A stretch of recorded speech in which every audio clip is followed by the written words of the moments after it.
All right, welcome everybody to the Thursday Night Forum. Listen, as we are just about to go live here, I was thinking life is a journey, right? And not every day is going to be the rosiest in the world.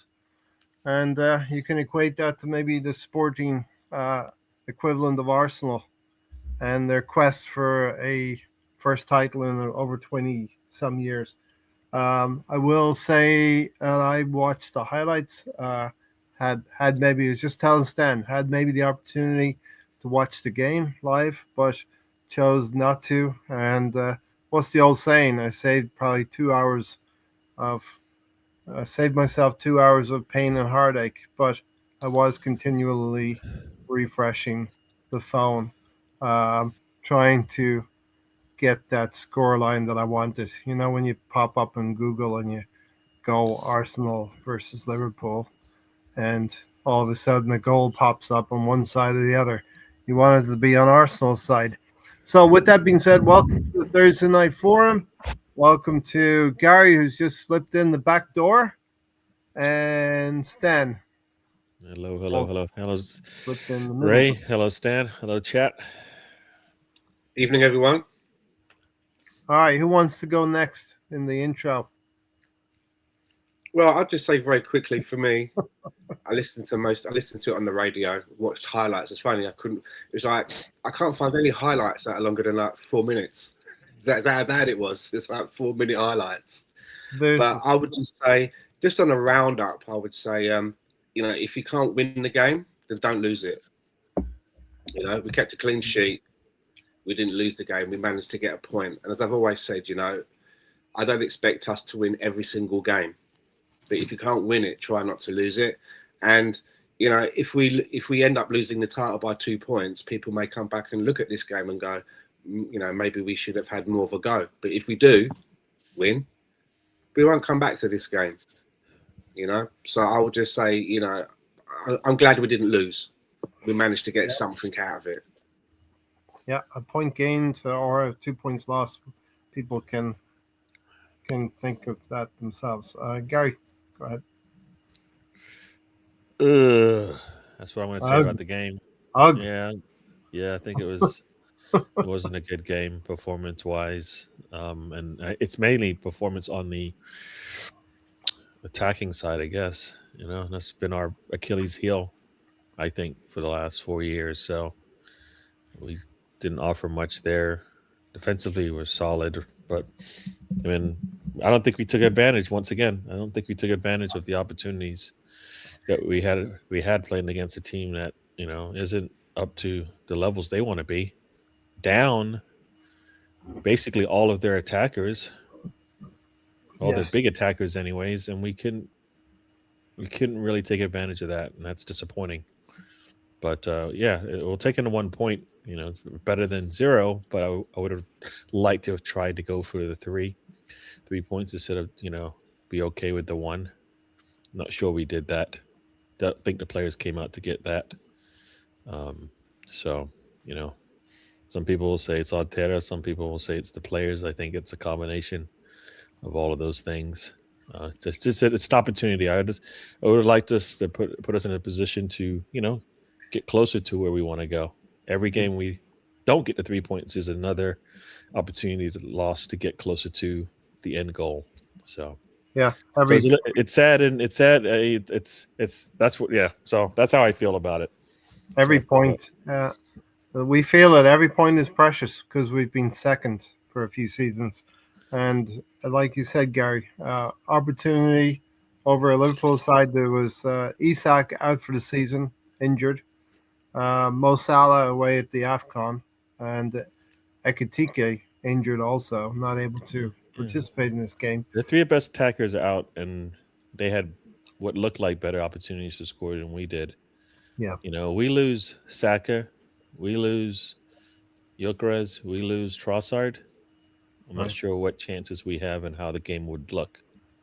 We had that last season. Yeah. Yeah. We didn't get over the line last season with that. A lot of mixed emotions. I'll go through the chat here, and I might bring the next round of discussion, right? BX Gunner said a lot of mixed emotions for me after that match. Greetings, everyone. Yeah, This is me. Welcome everyone. Get in chat box to your thoughts on the game this season and this team so far. Um, Big up greetings from Riddy from very snowy and stormy England. So, when you're talking about the weather, you might know how the game went and the performance went with Arsenal. Some of the conversation will slip to the weather. Missed opportunity tonight was a chance to make a statement against depleted champions. I think that's the thing. Arsenal fans were looking at the lineups and say almost licking their chops, right? Because Liverpool were missing attacking players and they hadn't been playing well in the first quarter of their season. Now Arne Slot has stabilized Liverpool. Underwhelmingly, I would say they've been getting some results.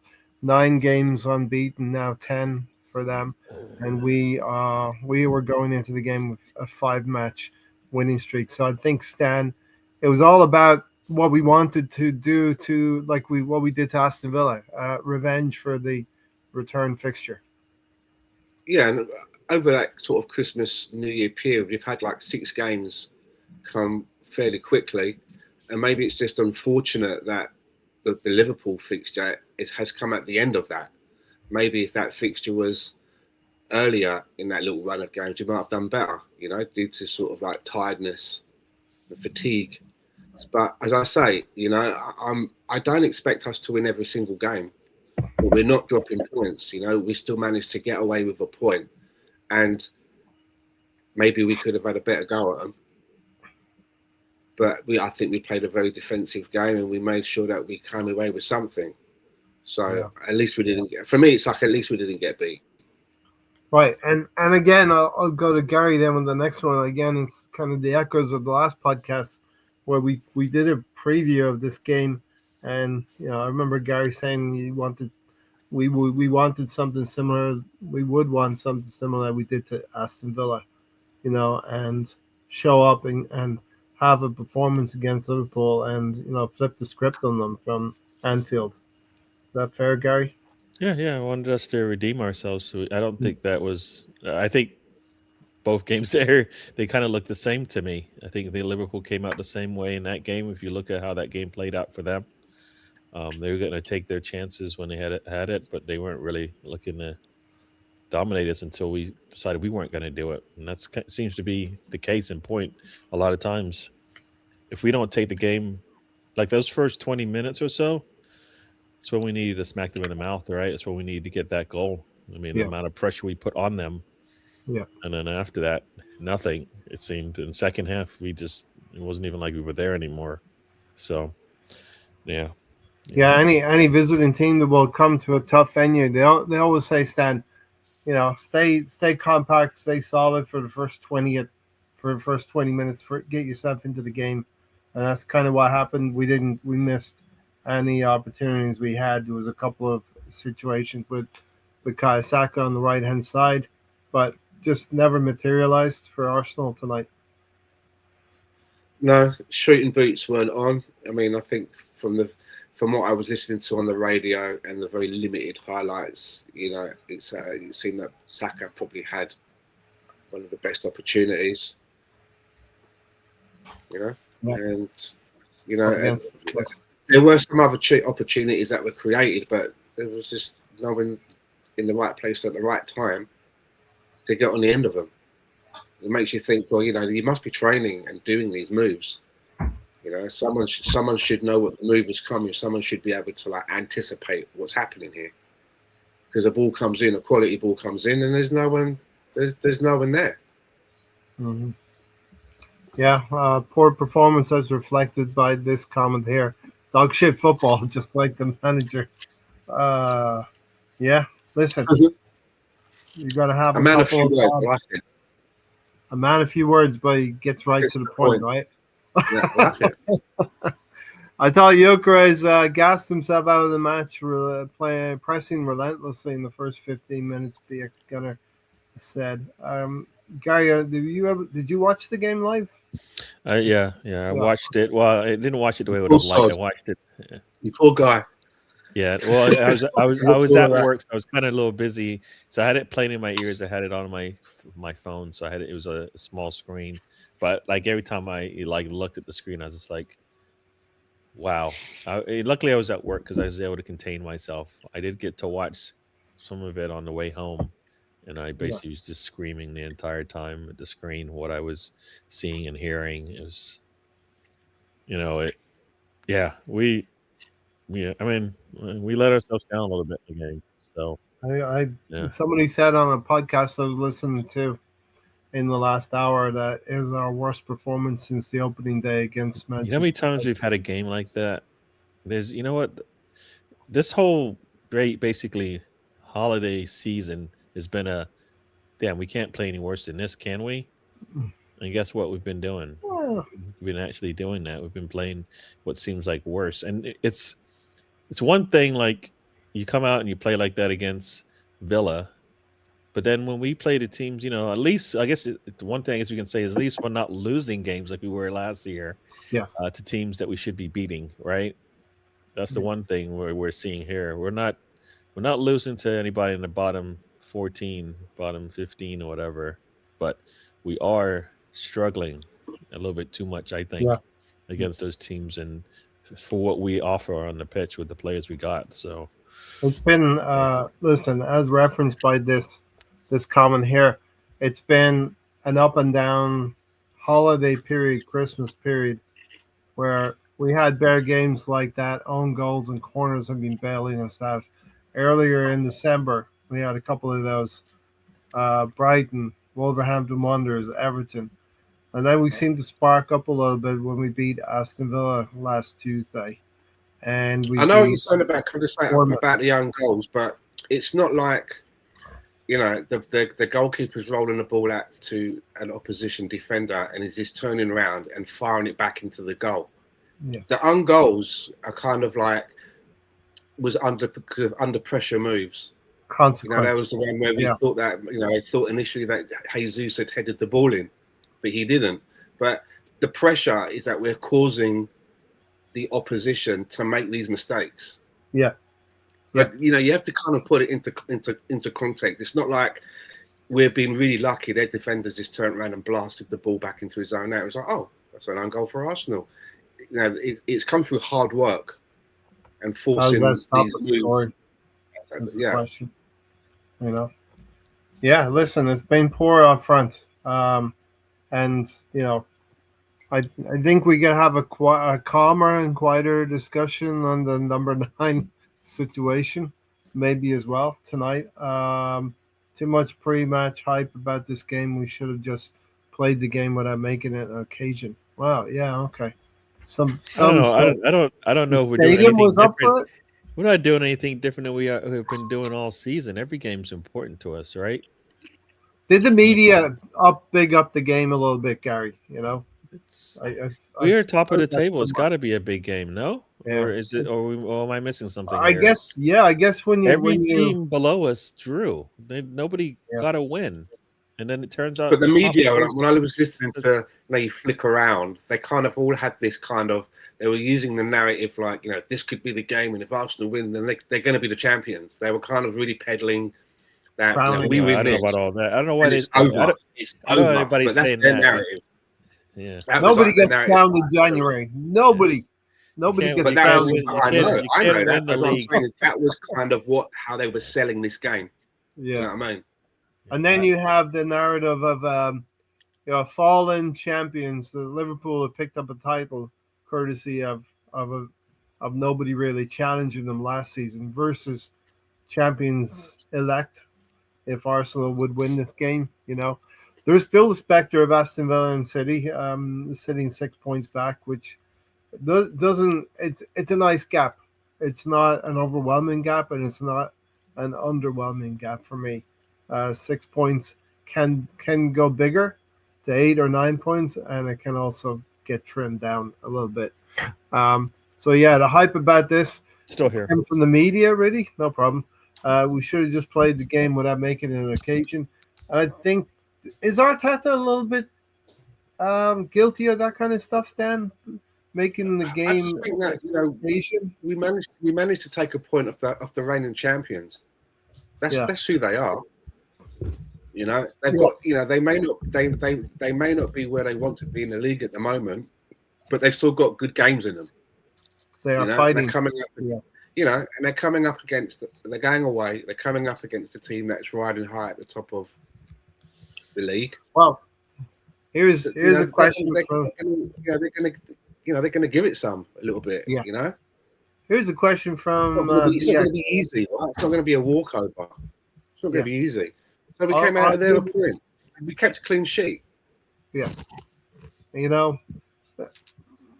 the cold light of day, as the weeks go on, and as this cools down a little bit, we might feel a little bit better about it. Obviously, I would have liked to have taken more than 1 point from Liverpool in 2 games.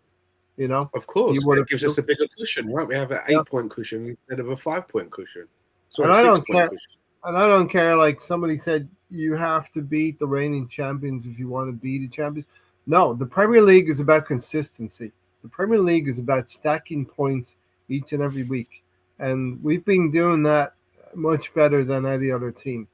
BX said that Liverpool team were ripe for the taking, in my opinion. We didn't go for it like some urgency was needed.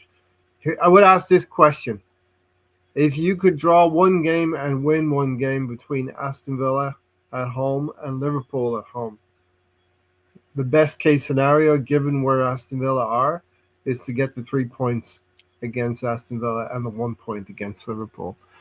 I'm a big believer of the law of averages, Stan. I don't know if you believe in the law of averages either, but we won 5 games in a row, and it would be nice to win 6 and 7 and 8, but sometimes it just doesn't work out the way you want it to, and we came up against the Liverpool team who are 9 unbeaten. So sometimes when those two things meet, the status quo continues. Trossard also lost his head out there in the first half. Yeah, I guess we're going to get into Martinelli a little bit later as well. I've been an Arsenal fan for 20 plus years and never seen so many own goals. So, there's a time I've seen the George Graham era, and we referenced this on the last podcast. Stan, you've seen the George Graham era, where he would line up 2 center backs, the one at the near post, and they'd get a flick on, a corner routine, a flick on, and the other central defender or the striker would be at the end, at the back post, to nod it in. Yeah. Own goals done very well for a while with that move. And like Stan said, own goals just don't happen by themselves. The player just doesn't turn around and kick it past the goalkeeper unless you're Gabriel against Bournemouth, right? You give the goal away. But seriously speaking, the own goals are a consequence of putting teams under pressure as well and putting defenders in difficult positions. So these things happen. Eze and None coming on the 80th minute was criminally late. Yeah, I agree with you. I was happy that Eze was getting some minutes, but you need to give him 20. You need to give him 20 plus. Yeah, you play a good team with 15 minutes left in the match, you're more than likely getting nothing, right? A good team, especially a team, I think Liverpool's a good team. And a lot of teams in the Premier League can sit on a lead, can close down a game. Arsenal hasn't shown they can do that. But a lot of teams can sit on a lead and close it out, right? Make it really, really difficult for you. And then a team like Liverpool that was having a good, like that whole second half, they were having fun, right? So they had a lot of confidence in how they were playing. We need to do something different, and we did nothing different. We just switched in this, like for like, and that really didn't change much. We needed to add more, right? Yeah. Add more. For me, we need to add more. I think we needed to put maybe take off a defender and add a little bit more attacker. Go to the. It would have been nice to have seen like Eze and Erdogan maybe go into the midfield and try something different there, because it seemed, Gary, the substitutions were, take a winger off, put a winger on, take a striker off, take a creative midfielder, Odegaard off, and put Eze in the same position. Yeah. Um, Yeah. really said it was the manager who picked up the. Yeah. And sometimes you need the manager to like try to get the fans on side and get the atmosphere going. I didn't see the game, so I can only imagine. Also, Stan with Martinelli doing what needed to be done. A little bit tongue in cheek there. We'll get to Martinelli very soon. I think might as well address it whilst it's fresh. Much better than any other teams to win F all for 5 years. Liverpool had taken 4 points off of us and Villa 3 points. Yeah. But you also have to add, but we're still 6 points ahead, both of them. The Premier League is we're 14 points or 12 points ahead of 14 Liverpool. ahead of Liverpool. So, like you said, the Liverpool match isn't as critical to our challenge right now. They could catch up 14, yes, but it's going to be hard. That's really hard. It means we have to drop 5 more defeats. More games. We than they took do, care of right? the critical one was Aston Villa, who would have been 3 points behind us had they Yep. won the game. Yeah. And we reestablished the natural order. I'm going to say between Arsenal and Villa. We're still a tough team to play against at home. Clean sheet was the big positive. Yeah, I asked for a clean sheet, and I think Arteta got my request wrong. Yeah, he only heard that part of it, guy. He heard clean sheet, didn't realize it was only for one team. It's like when you send an email to somebody and you ask 2 questions, and you only get an answer to one of the questions. Yeah. Or you just get a She's yes. like, yeah, I gave you a clean sheet. Aren't you happy? No. Yeah. But yeah, I think this is important to listen. The positive fans and the ones who want perfection.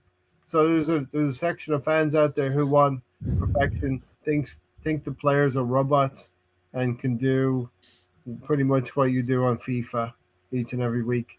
And then there's what I would say myself, I'm a little bit more positive. Okay, there's times that I can be, persistent and I want them to be robots, but accept that there can be performances out there like tonight. You have to look at the bright side. We are still a tough team. So I think when you step back after a couple of days, Gary, when the dust settles here and we get into an FA Cup weekend, we'll look back and we'll say, okay, job well done so far after 21 games.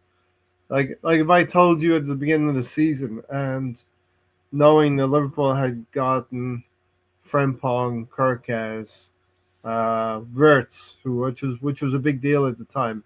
Isak was a bigger deal. You and I were having that conversation on the last day. You were confident that he would go to Liverpool. I was like, I don't know if that's going to happen now.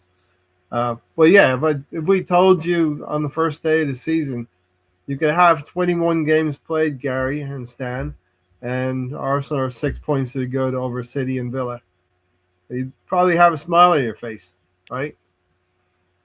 So I'm smiling now. It's a good position to be in. I mean, we're in the driving seat, right? It would have of course it would be nice to have a bigger cushion, 8 points. Mm-hmm. Yeah. But for me, 6 points, that's okay. For me, that's like, that's 2 games, right? 3 wins. I'm thinking, there might be other games where we draw, but I'm looking at City and I'm thinking that they look leakier. They're gonna have more losses than I think we might, and I think that keeps us in because we're kind of like 2 games ahead of them now with 6 points, right? Yes.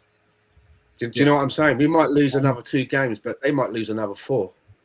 And why are we talking about? You know what I mean? I just think that they're weak there. Why are we talking about? It's almost like the roles of reverse. It's almost like what we're doing is what City had, and the mistakes that some of the draws they're getting would be results that we would get, right? Right. We didn't take the full opportunity there. We scored first, but we ended up drawing instead of winning.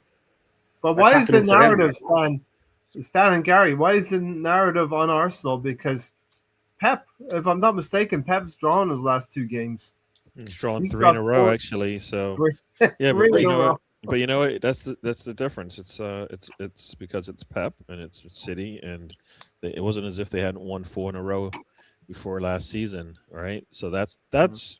that's the only narrative that works against us. Nobody likes to talk about what's happening right in front of their face, right? Mm. The way football is being played right now is what do I see today, right? What have you done for me lately? And Yeah. what is it? How this season is not the same as last season. It's not the same as the season before. They're all different, right? You might come out with the same result, but you didn't get there the same way. So, this season looks really good for us. If we maintain what we've been doing, we'll be fine. I like it. I like that get to our destination sooner. But at the end of the day, if we get to the same place, then we'll be all right. Yeah. But you It's know, kind of like you get 3 points, you get to the next town real quick on the train. But if you get only 1 point, you gotta fill up with petrol and gas. The train you have to have a layover an hour. You could get off and walk around the town. yeah, If you want, you have to wait, yeah, and we didn't break 50 points today. We got to 49.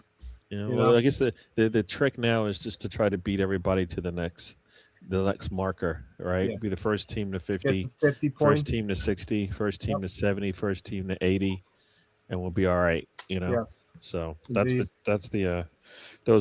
those are milestones that we can meet for sure with the team we got. Yeah. Listen, I feel BX at his latest comment. We're just 6 points ahead, and it feels like that could disappear in an instant. We need to kick into gear. There's part of this where we just some fans just want to get to the parade in May, but I think we should try to enjoy each and every game. Yeah, I know. City will have 3 players in the top 20 come whatever signing day is, right? So Yeah. will that make a difference? We'll see. You know, some people tell Um. you a team wins a championship, not a set of I mean, players. just looking at City though, with this Semenyo signing, as good as a player he is, you kind of look at it and think, okay, well, is he going to start? Where's he going to put him? Whereas if they were bringing in a defensive player, I would have thought that to me would be, more sense, because Yeah. that's for me where I think that they're having some of their problems. They don't need another player in a wide position. They've got plenty that are doing very well, right? Yeah. Yeah. You know, so I mean, again, it always reminds me a little bit of when that season when Newcastle were playing so well, and then they went and bought Tino Asprilla, and it's like, okay, now where are we going to play this guy? And they had to change everything around to accommodate him. And okay, they still played some good football and scored some good goals, but they didn't win the league. And I think in hindsight, when you look at it, you think they went a step too far there, because everything was going really well up until that point anyway. But they just bought this extra trinket, and it was like, well, we're not going to, we've got to fit this guy in. And they shuffled things around to accommodate him, and there were some good matches, and he scored goals, and it looked good, but they didn't win the league. And it looked to me that they were probably much more compact and better before he joined. Tino Asprilla for Newcastle. Asprilla. Yeah. They brought him in, and it was almost like they didn't need that move. Didn't need that move. Yeah. There's no guarantee. Semenyo's been turning up with Bournemouth, and he's been a big fish in a small bowl. Now he's going to be a small fish in a bigger bowl at Manchester City. There's no guarantee that he'll be able to translate that form to City. And sometimes I think when you have a player like that, and I think Jack Grealish is kind of a good example of it, you see what they're doing at the club before they go to somewhere like a City or even an Arsenal. You could put Eze in that category. You look at what Eze, the way that he played at a Palace.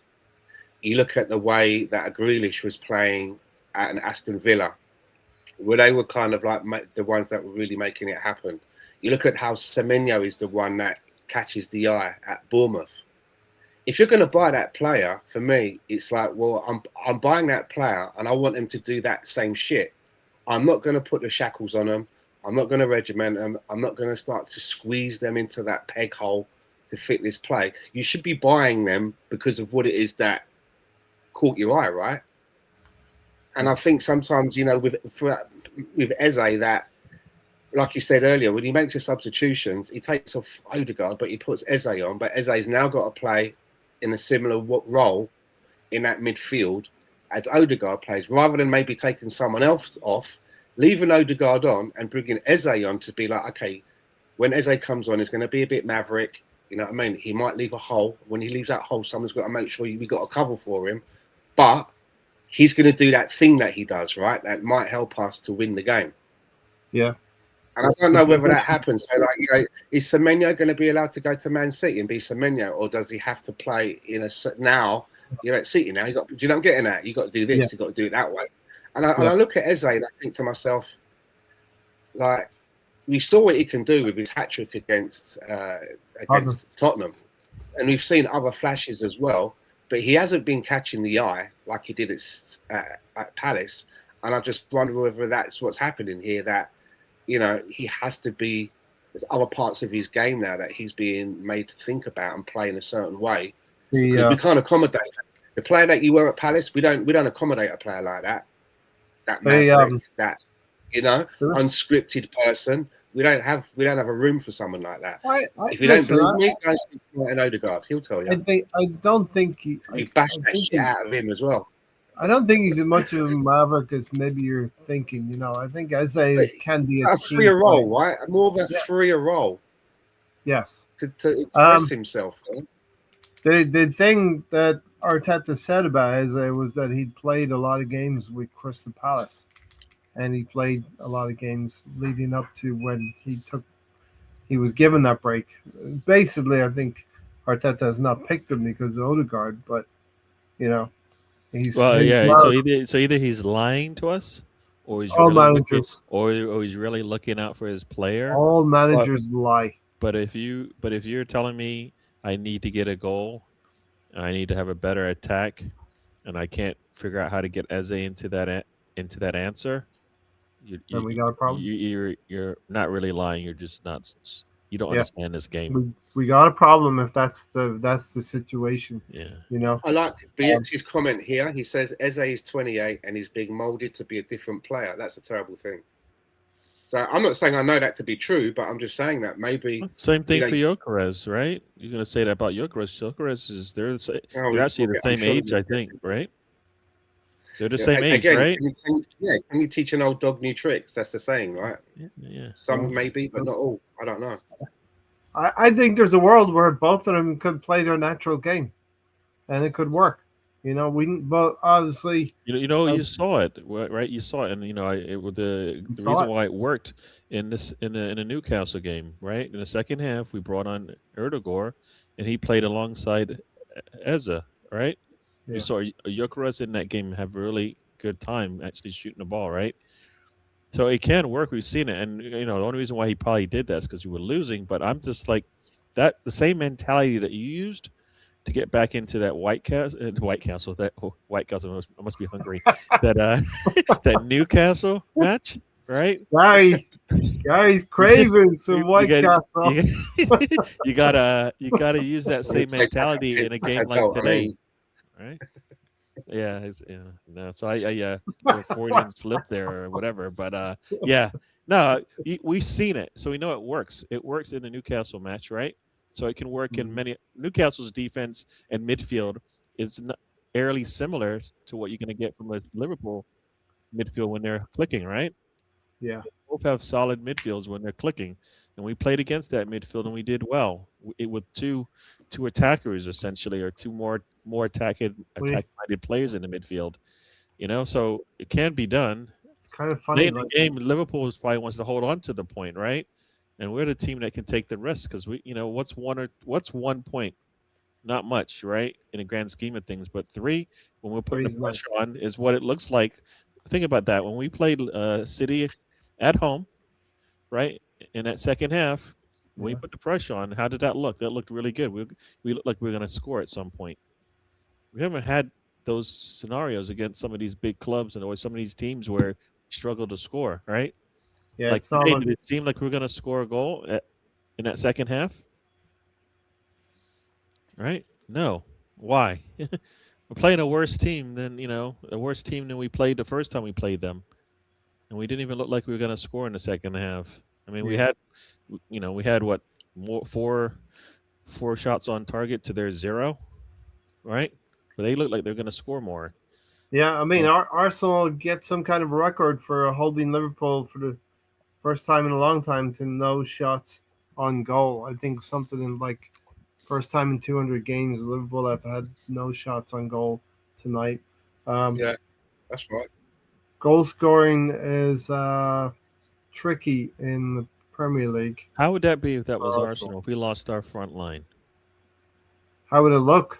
how would it look? Yeah, how would you think we would play if we lost our front line like we did last season? Remember If how we we played? lost our front Struggled. line and we went to, well, it happened last spring, right? We went to Liverpool and got a 2-2 draw. But We'd probably have a stick look- Nico Marino Saka up was, there, and Saka was back he'd for get a that, break. though. Saka was back by then. Saka was back ironic for that. thing, though. Yeah. The ironic No, thing though is that we'd probably put Nico Marino up front and he'd get two. You're like, why don't we just do that? Yes. And I think that doesn't work anymore. You can't go to that well anymore. The wells, It can work again. the Come wells. on. I think dry. the water in that Yeah. well is like the fountain of youth. It's there, man. DX Gunner said not one single player in the top 20 goal scorers in January. And we talked about this, with all being 6 points clear at the top of the league and let's just be fair. Let's be charitable and say goals spread across Christmas is gone, man. goals spread across the team very evenly, like butter on toast, very evenly. There's no peaks there. But you have Erling Haaland on 18. I think Thiago's He's having a got good 20. season. He's got 20. 20 now. Yeah, he got that penalty yesterday, right? Yeah. You got Thiago's doing well at Brentford. Brentford up in the 5th place, by the way. And we thought they might get relegated at the beginning of the season. But there's a lot of clumps of 9s and 8s and 7s. Albert Lewin's got 9. Yep. For Leeds. Yeah, there's a lot. Bruno Gummy Bears, the midfielder's got 8. Yeah. So, Danny Welbeck, who's a pensioner, he's got 8. We need to inject some goals into this team for sure. Arteta subs were very late. Eze and None should have been on at 60 minutes. And not just bring in like for like, make a positional change, something a little bit different that Liverpool would have to adjust to. We didn't do Wenger that. would do that, wouldn't he? Sometimes you put it on. We've got like 4 strikers on. 4 strikers in the last in 10, midfield. 15 minutes. And with Wenger ball, they would pen the opposition in that horseshoe of death, but in an attacking way, the horseshoe of death. Fans do not need to be told by managers how to get behind the team. Fans know better. I mean, it's not being told. You're trying to create an atmosphere for a big game. Managers and players just need to do their job on the pitch. That part's true, Do your job. Isn't that what Belichick says? Do your job. We're just 6 points ahead, and it feels like that can disappear in an instant. You know what's crazy about that statement is over the last 2 international breaks, we've actually tripled our point difference between us and the second place team. Okay. It was and, 2. And it feels like it's going to disappear in an instance. You know what I mean? It is once again, it is the Premier League. It isn't an easy league to just steamroll, right? Not every team just goes in and just blasts everybody. It doesn't happen that way, right? I think any fan base, any other fan base, and any other team would love to be in the position that we're in right now in January. Top of the Champions League, a semi-final in the EFL Cup, the Carabao Cup to come. Top of the Premier League by 6 points. And, a cup fixture away to Portsmouth on Sunday. Where I think Gary Neville said today, our second team, who most likely will play in the FA Cup, could be comfortably in the top 4. If we played our second team, we'd comfortably fit in the top 4. And I don't think that's a lie. Well, we play a totally different way because those players will play totally different to the way that we play as a starting. That's the only reason why we can sing it. If they played the same way we played, no. But if we play to the strength of those players, right? Yeah. They could finish second because they Like offer Madweke, Eze. right? If Yeah. Eze is your second, And if Martinelli's, you got Martinelli and Jesus Jesus on the front line with Eze behind or them. That's Yokers, like who think knows? about like we want to Havertz. score a goal. Who do you want on the pitch? If a healthy Jesus Well, is there, you want that. If a healthy Eze, you want that. we'll If you've got we're Noni steaming on one side and Martinelli steaming down the other side, right? Defenses should have a little bit of a concern there if you play a certain way, right? I just calmly gonna say, make with Kai Havertz coming back to fitness, it's gonna make it a little bit easier for him to assimilate back into the team. You think it will make it any different?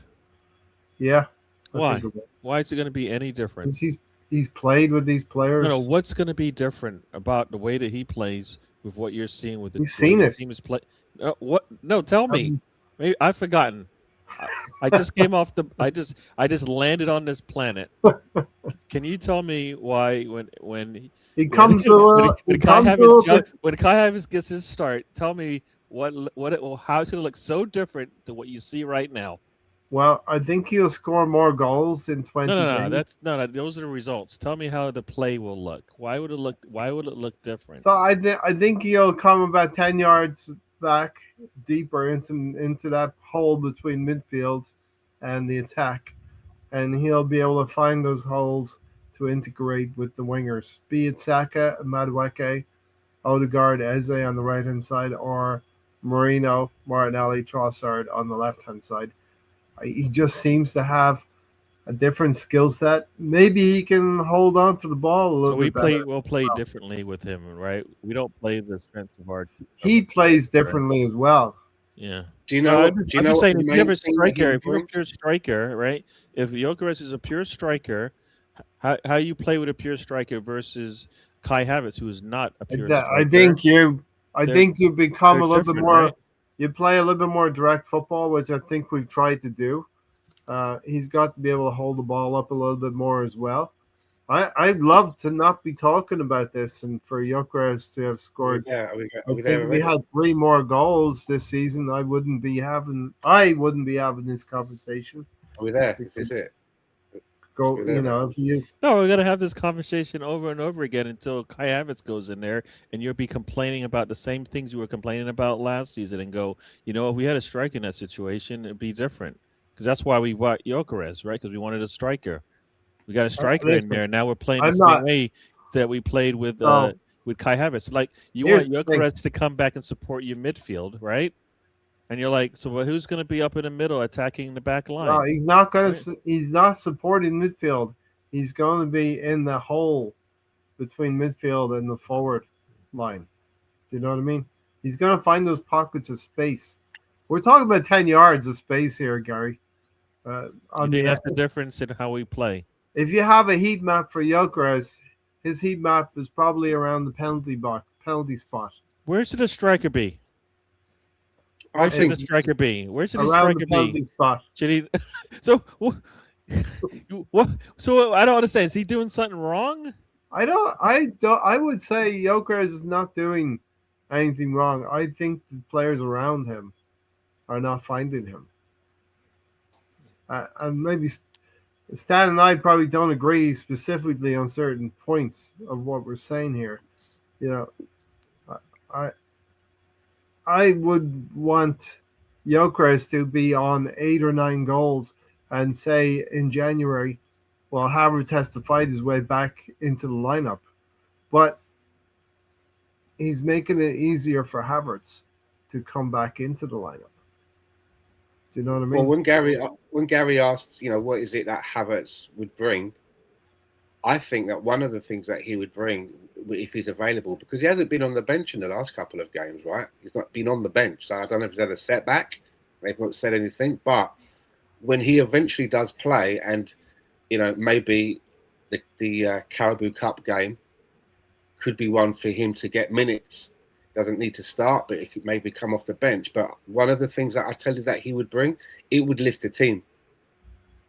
From what I can see, I think they, much in the same way as they were pleased to see the return of Gabriel Jesus. And I think that prior to the injury that he had, he was just beginning to, I think, really find his way. And the way that the team were playing, and his contribution, I like the look of it. And I wasn't his biggest fan when he came to the club because that's like Madueke. I was like, why are we getting all these people from Chelsea? Not that they were bad players, I just was like, we're putting money in their pockets again. But I do think that, he won me over, much like Danny Welbeck did, because he had something like 13, 15 goals before an injury, right? And then he was out. And I was like, this is not bad. This is good. And everyone seems to be playing well around this guy. This maybe this is how we're supposed to be playing then, right? Because someone said something to me earlier, like watching the game today made them remember why we got Havertz over Jesus. It reminded him, and also reminded him that he didn't think that much of Gyökeres. But I thought that the part about the Jesus, because remember he wasn't all plain sailing with him, right? He went off the boil. It was a reason that we were looking for something else, right? Jesus. As much as we like him, and, as much as now and again he can pull out some good goals. I've seen him do it. One of the things that he lacks is consistency. He was very inconsistent, right? And same as Gyökeres, which is why we were looking at Havertz, right? That's why Havertz got a look in. We weren't satisfied with what Jesus was giving us, was given to us. So I think that when you're looking at, if you're looking at consistency, for me, I think the two consistent players for that position is Marino and Havertz. If it's about consistency, for me, as much as I like Jesus, he's not consistent. Yeah. And Gyökeres is way off when it comes to consistency, as we will talk about, I'm sure.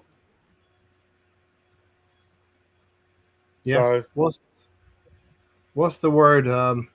What's the word Mr. Tom uses? Are we being like too privileged? Is that the word he uses, right?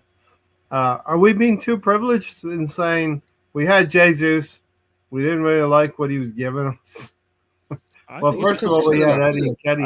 I think right now we're in the early stages, and this could be, Gyökeres could be the guy, may not be the guy, but Arteta still hasn't found a striker that works in his system because they've all had issues. All right. Yeah. That we can see. Marino and Havertz.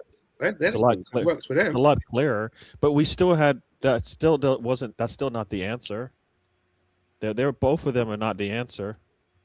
We need one answer for this question. They both offer different things, right? Like it's like saying, Zinchenko is really good as a fullback when he inverts, but when he has to defend, he's not, right? We're not getting the best of both worlds there, right? Yes. Last season, Skelly was really good defensively, right? And maybe his attacking wasn't the way you wanted it to be. Timber, defensively solid, but when he goes in up the pitch, everybody's like, I want to have Ben White, So it's different things. You want to play with both skill sets, and I don't think they exist.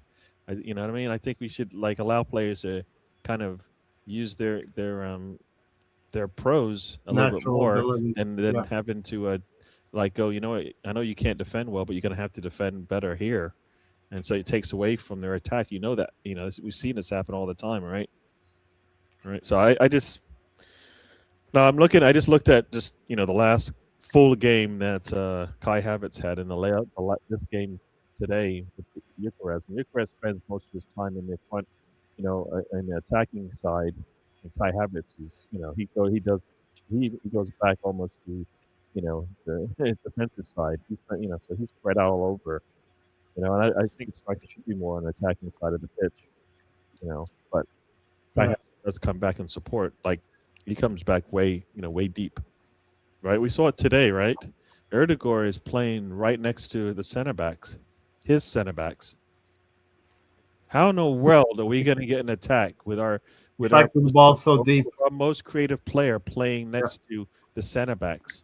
Yeah. Right? How does that? No wonder you only get 8 touches for Gyökeres.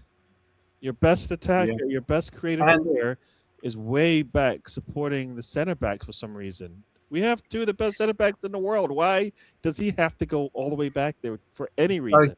Go and get the ball from them, That's supposed to be good center backs that can pass the ball forward, right? Like, There's come on. water carriers and then there's ball carriers, and Odegaard's got to carry the You ball. have Rice to ball carry. You don't need I Erdegaard. know, I Erdegaard know. should be up the pitch, getting the I ball from Rice and then I supplying it am to our attackers. That's in what complete I think should be agreement with you, happening.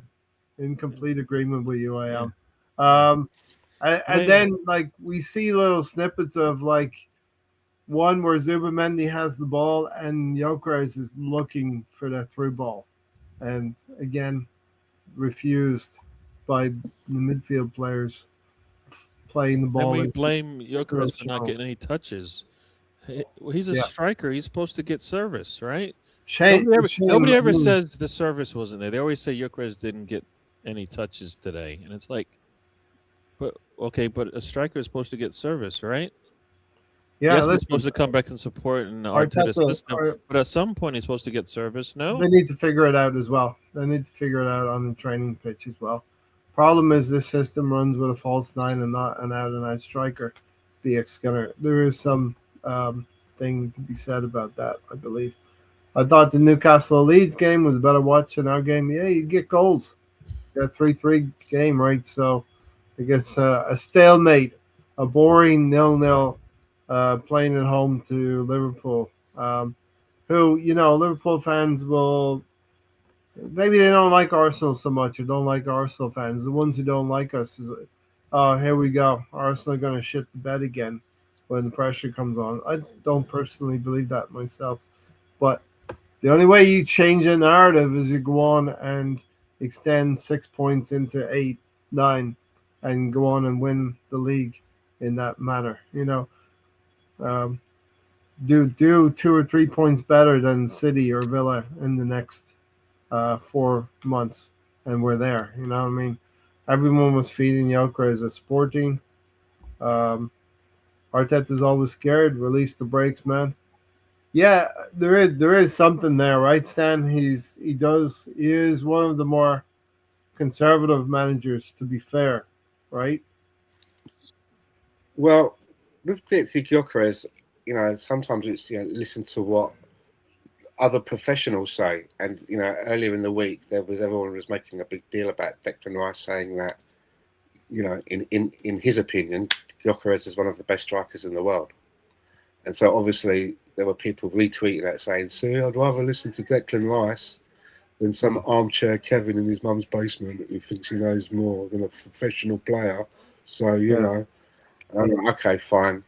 But then you listen to what professionals say, and I was listening to interviews after the game today, and there was one that I was listening to, and it was Ian Wright and Michael Owen, both strikers, standing, as we know, standing on the pitch side having a conversation, and then they started having a conversation about Gyökeres. And without paraphrasing or going into too much detail, my main takeaway from what Ian Wright's opinion was regarding Victor Gyökeres is movement or lack thereof of it. That's what he said. The main problem is with Victor Gyökeres is that his movement is, I'm paraphrasing, but his movement is no good. He's not anticipating. He's not moving into the right places at the right times. Ian Wright was talking about how he would say to the people in the midfield or on the wing, when you're at this certain point at the byline, don't worry, I'm going to be making sure that I'm running across both goalposts. Or if you're here and I'm standing here, I know that you're going to have to make that chip ball, so make it, and I'm going to run across. And he goes, and I'll give them a confidence to give them the ball. He goes, I'm not seeing that with Victor Gyökeres. He goes, his movement is really what is letting him down. And then Michael Owen basically said that you have good strikers, you have good strikers, and then you have real class strikers that can. And goes to Victor Gyökeres. Then he went for Victor Gyökeres. He's not a class striker. And you only have to go to Twitter, go to search, put his name in, and go to latest. And that it does seem that his defenders, if it was a scale, it's now, from what I can see, his detractors, the scale is now more there. And there's loads of stuff there's loads of people's opinions on there. But the best one is there was someone put out on Twitter that Mikel Arteta was asked after the game, do you think do you think that Gyökeres is improving? And he just said yes. And this person answered that by saying, his private thought cannot be this. A striker could endure a goal drought, but for one, not to record shots at goal for a lengthy number of games is truly fascinating. I don't recall an Arsenal centre forward with this many starting opportunities being this poor at their primary function. And I think that's basically it in a nutshell. Yeah, we've had strikers. We've had some strikers that have not been up to snuff. You have to remember this guy played in the Championship, right? Against, in England, right? Yeah, and scored a lot of goals there as well. Scored a lot of goals there. Yeah, scored a lot. He went to Brighton and they couldn't see it, right? He went to a Premier League club, they couldn't see it. I remember that there was a player who was interviewed. This is when it came out that we were signing him. I can't remember his name, but it was someone that was at Brighton at the time. And it was someone who's never been across my radar, but I can't remember his name. But he said something like, he's basically saying that he was surprised that because when he worked with him, he never looked at him and thought to himself, yeah, this is a striker that's going to play for an Arsenal and be worth 60-odd million. Because I just didn't see that. Yeah. And I think Neil Warnock also said something similar. I think Neil Warnock might have worked with him in that division and said, I never thought of him in that way. And then he's gone to Portugal and done very well for himself. And, for whatever people want to say about dragging defenders out of the way and being a decoy and this, that and the other, let's have it right. When we were going in for him or circling around him, people weren't talking about him doing those things. They were talking about his goal tally and the awards that he was winning for that, and how it was unfair that Mbappe was getting recognised more because the Portuguese league is considered less than the 5, even though he scored more goals. That was the bill of sale, right? That's what I thought we were buying, someone to come in and goal it up. It's not happening. And you can listen to Declan Rice, and it's, what else is he going to say? Declan Rice saying that Gyökeres is the best player forward in the world is the equivalent of gifting him a penalty. It's the same thing. You're trying to encourage the guy. Teammates. And that's fine. But Ian Wright says that the key thing here is this guy's movement, the runs that he's making or not making. He's not able to get that separation from defenders. He seems to be. It feels like he's marking the defenders; they're not marking him. It's like, no, just get away from them. Don't fucking follow them. You'd hope that they get out on the field and start working on some of these things. So, I know that we had this conversation last week, and my opinion hasn't really changed. I'm sure Gary, I don't know what Gary's has in that, but as the weeks go on, for me, it's just becoming, and from what I'm seeing, and I can only go by social media, and it's just people's opinions. I'm seeing that a lot of people seem to be losing their patience and have probably been backing him for a while, and they're at the stage where they're like, "Nah, man, come on, I'm not." He's come from a league. The player that has the least touches in the Premier League game is Lukaku, with 7. That's the record. The least touches in 23-24 season against Crystal Palace. 7 touches. Gyökeres is 8. But good. We don't need those kind of stats. You look at the Premier League. You look at the Premier League top scorer list, and there's at least another 12 forward strikers that play in the same position. They're ahead of him. It's just, we can look from a microscope and we can talk about the decoy stuff, and it's great. And people say, well, I don't know what you're complaining about. We're 6 points ahead in this, and we're top of the. Yeah, but this is a show about opinions. We're discussing it, and that's not happening. It's not working. It's not what we thought we were getting. It's for whatever reason. And again, there's a lot of times that I feel like a lot of people were saying today on social media. One of the things, like the comment that came up a lot, feels like they're playing with 10 men, which I felt. But I saw it a lot today. People have that opinion. I feel like they're playing with 10 men. And then the other one, why is Gyökeres hiding behind the defenders all the time? What is he doing? That's another one. People think that he hides behind the defenders. I That's think what we they You know need. what? You say that, but that's how we Everyone all. says- That's how everybody plays at Arsenal.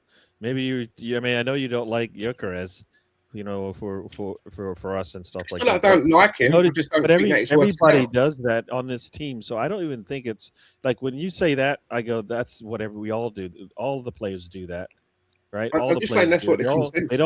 They don't make the run towards the ball. They make the run away from the ball, and that's why they end up being behind the defender when they should be in front of them. Like we see it a few times that we run in front of the defender to get into position on a cross that comes in, And I think that's just part. That's why I don't think the way that Arteta plays helps any of the attackers. All of our attackers could be better. All of them. What Ian Wright also said was that what he did like was, and it's unfortunate he had to use Sesko as the comparison, but he spoke about the 2 goals that he scored against Burnley. And he said that again, the main thing that stood out to him about those goals was his movement. That was key to the goals, the movement. And this is what Ian Wright, and Ian Wright knows that position, and that was his key thing. He said a lot of things about Gyökeres, but the main takeaway for me was that his main gripe was the movement. What's he doing? He's not making the right movement. So he's not going to get the ball in the right places. He's not going to be trusted. You have, So, listen, you have The two players trust thing, that's something you got to work on in practice, physical which means it's not happening in attributes. practice if you don't think they trust each other. And if that's the case, that's on the manager. Your players have to trust each other. They have to make the runs and all that kind of stuff. And they have to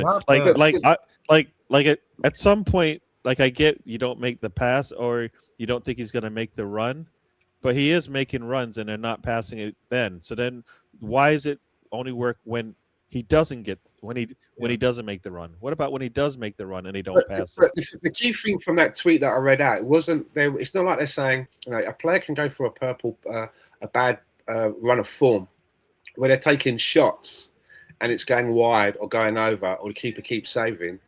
But what they're saying is that for you have consecutive games where he's not even taking shots.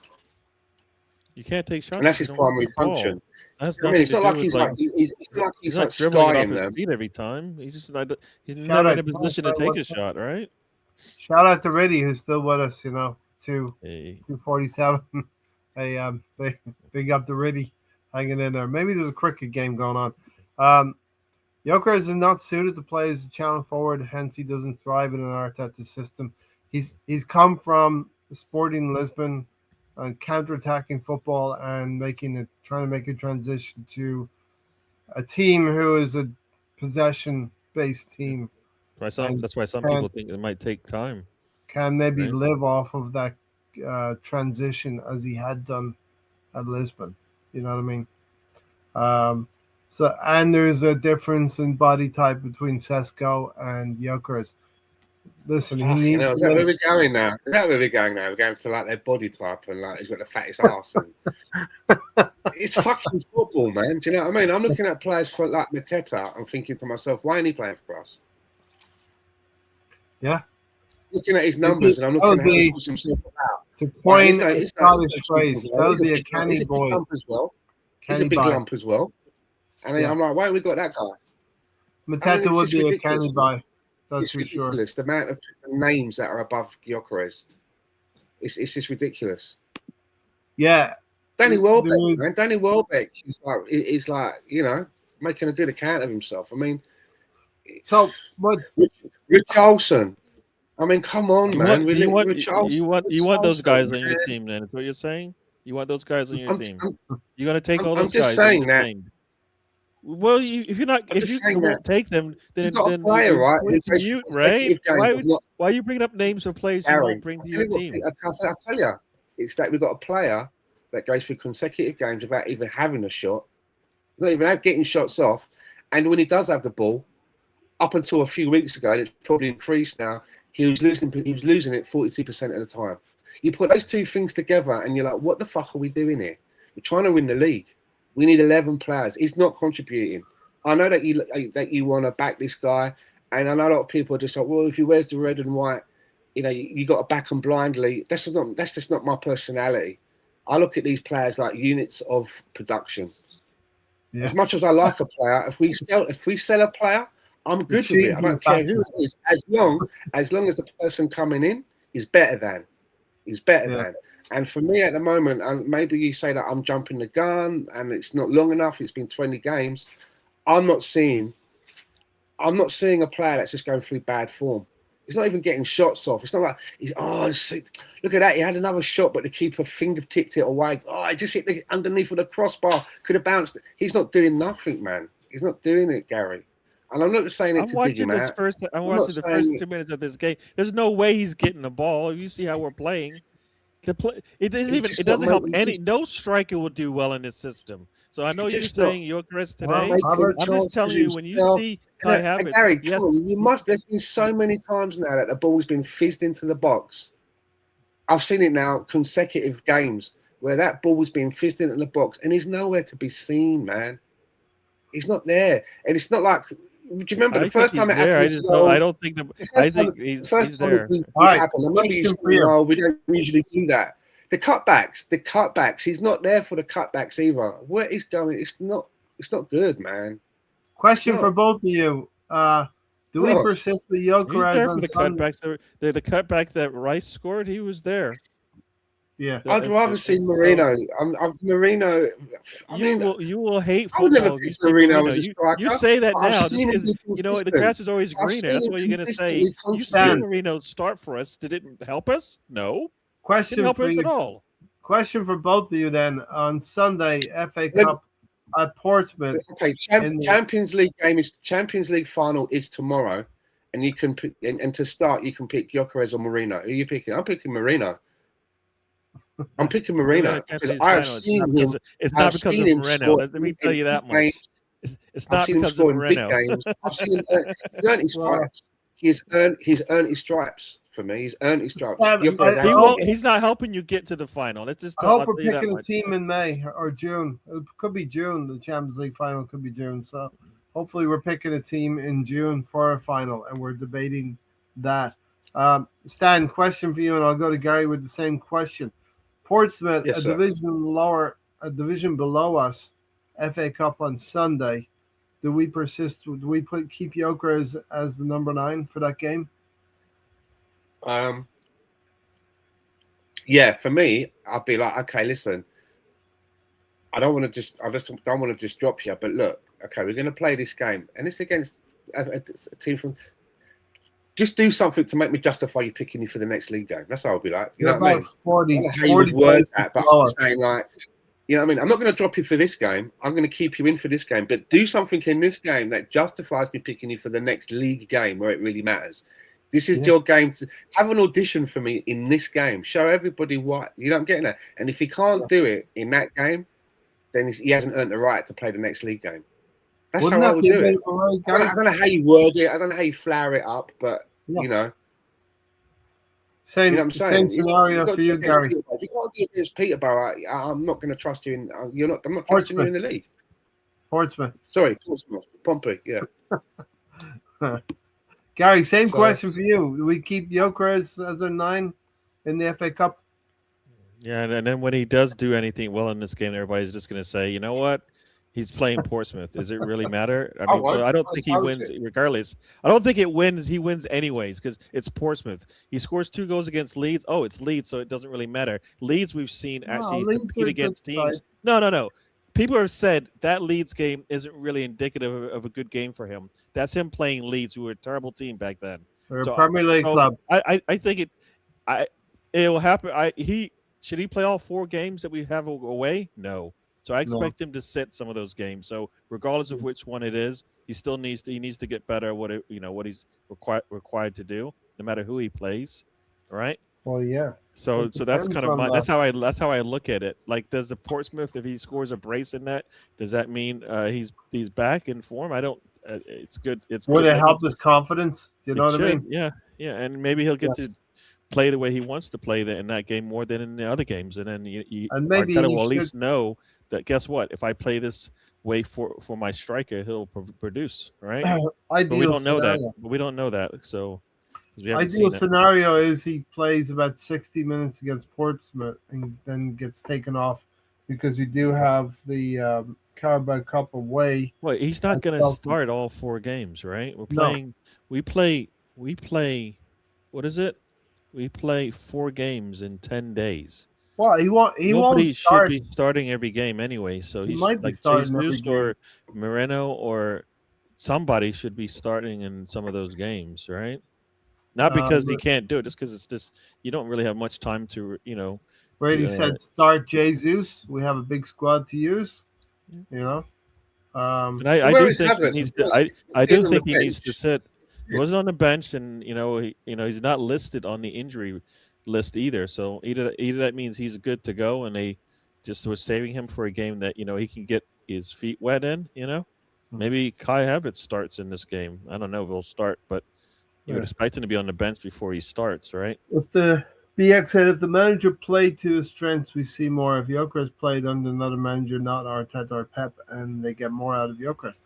Yeah, because I think the manager would instruct the players to play to the strengths of. Are we not surprised that the players are not playing to his strengths at this point in the season? The Havertz mystery grows. I heard he was going to be coming back, but obviously there's mixed thoughts on that. Hey, we should jump into the Martinelli conversation, Gary. So, what are your obviously Liverpool played. It was pretty much a stalemate game. Connor Bradley had a shot, tried to chip the goalkeeper, hit off the crossbar, and there was a Vert situation trying to engineer a penalty, which I thought Gabriel handled that very well, trying to pick him up. The referee was having none of it. You think Gabriel handled it well? Is that what you just said? Yeah. By picking up a player who may be feigning injury, but may not be. You don't. I mean, Gabriel was having none of it. You know what I mean? I don't think he's allowed to touch a player. I don't think he should be allowed to touch a player like that. That was an Arsenal player on the ground, regardless of what the situation Van was. Dijk has done things like that. You don't want the other team to pick them up because we've seen that happen, right? And we don't like that. Other teams. So this might lead into the Bradley Martinelli situation, right? But other teams have manhandled the Arsenal players. Right? I don't think they should. So I don't want our players to do it. Because you know what, our players do not get the same benefit of the doubt. We know this. Well, we did today, didn't we? Yeah. Didn't we today? Like some referees might have deemed what Martinelli did as being a cardable offense or a sending off. Is it being taken? I feel like it's been taken out of context. You got a yellow. What's out of context? He grabbed a player on the ground and tried to drag him. All right. But other players have done that to us. I'm not saying I don't want that to be the case, right? Right. Okay. I don't think that's the way to play football. I don't think that's the way to play football. Well, you're being holier than thou now because in the real world, when you need to get a win, you can't always be saintly about these things. No, I don't think you put your hands on a player and say that's a way to play football like that. No. But it happens in the Premier League. It shouldn't. I don't think that's the way you play football. You know what? I'll tell you this much. If he's going to do that, he better back it up. And he doesn't back it up with his play. Martinelli. The man got away from 2 defenders with ease. And I'll say it again. Easy pass to Zubimendi, he screws that up. Right? If you're gonna do that, you're gonna grab a player, get him off the pitch because you saw him dragging himself back onto the pitch. Then you better back it up with your play, and he didn't do that, so he doesn't get the benefit of the doubt from me. Was Martinelli frustrated? Was Martinelli frustrated by his own performance then when he? I don't know. He took it out on Bradley, who ended up getting stretched off. So how silly does he look then? Right. Well, in the heat of the moment, Gary, How silly do you look at the aftermath? You just grabbed the player who ended up having to get. No, when's the last time you see a player get dragged like that, and then actually he actually needed to get carted off the field? Have you seen that? No, you don't see that. That's not something you see every time. You've never seen that actually. I've seen it before. You see it like twice a season. You've seen a player grab another player on the ground, drag him back off the pitch, and that player then gets stretched off. You've seen that. Yeah. What game? Do you remember? Because it doesn't. It only happened twice So in your eyes. So tell Bradley, me. Bradley, No. Tell me the Martinelli. last time it happened, because it happens. It's only happened a few times, so you must have remembered it. I've You got seen the it. countdown. You don't. It's not memorable, right? It doesn't happen. The action is memorable. The players, as I get older, are not memorable. Let's say that much. But Gary, can I just ask you one thing? I don't think Martinelli injured Bradley. Bradley got injured by himself, and Martinelli was unaware that he was injured. I don't. It doesn't matter. I just don't think you should It be does grabbing a matter. player on the If ground. if I you're don't think. if you're No, okay, you should be able to grab a play on it. I don't think you should be able to grab a player let me like that set the table on the for you. ground. Let me set the table for you, okay? It's the 92nd minute. You're Martinelli, and you're desperate to get the ball back to create something to win the game. We want Arsenal players to have this urgency to win the game, so we can't complain when they show their urgency on the field, right? Bradley, he's chasing Bradley. Bradley twists his knee or something, it looks like to me. Get caught in the turf. It's a wet day, right? It's been raining a lot. The sod was probably soft. He gets his knee twisted up. He goes down. Martinelli's thinking this is a player maybe is looking for a free kick, and maybe is trying to time waste. Well, Martinelli actually touches him on the knee when he's down to ask him if he's okay. And then he throws in the same action, he throws the ball at him, right? We don't like that, right? We don't like that when a player gets Well, the ball we didn't thrown at him like when it. he's on the ground. We Like didn't we, like it we when don't it like when happened. that happens to us, right? We didn't like it when it happened to us, but then we called for Arsenal players to stand up and be tough in these situations. That And being not tough Haaland is to threw the do ball at something Gabriel. you don't believe is the way to play football. Okay, I get it. All right. But do you don't want if you're bullied? Do you want to continue to be That's bullied, not or do you being. want to? You say that the way you combat that is what you got You them to learn how beat to them on the fight. pitch, right? You learn That's how not. to fight so This you can isn't this handle isn't yourself. boxing, right? This is Yeah. football. They don't fight. You know that much. They don't No. fight, right? No, they're not fighting. But if you get bullied enough, Gary, aren't you getting tired of being bullied and you want to You know how do you combat that? You just go out there and you beat them with your football, because our football is supposed to be better, sure. right? Isn't our Sure. football supposed to be better than everybody in the league right now?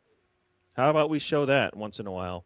How about we But show that's the way we need to show the there's fight? an aspect in all sports where you have to show your physical prowess in the challenge in the game. This is in American football. This is in hockey. It's in And you know how rugby. you combat that? You beat them on the pitch with the you put the ball in the net. You score the goal. You Yes, dunk the ball. listen. All these That's things. That's how you option answer A. the call. You don't do the same thing and go, okay, now we're even. No, I want to beat you. We want to look at the scoreboard at the ending and go, look at that. We can't even do that in this game. That's We got the option same- A. we We got the didn't same get score as option us. A today, Gary. We didn't get option A. But you're at home. It's in your house. What are you going to do? And we got bullied in the second half, so we Right. didn't. Being at home meant nothing. cower. We don't cower down, I think, anyway. We cowered down in the second half as our football play did. Right. Let's get into some of the questions or comments here, right? About this. Bradley was shithousen, and Gabby said, get the hell out of there, right? Big up Martinelli. So, some of the chat box maybe agree. We've had enough of us being bullied. This Arsenal team in the last 10 or 15 years have been bullied. We're no longer going to be bullied. That was poor form from Martinelli. He lost it and should have acted better.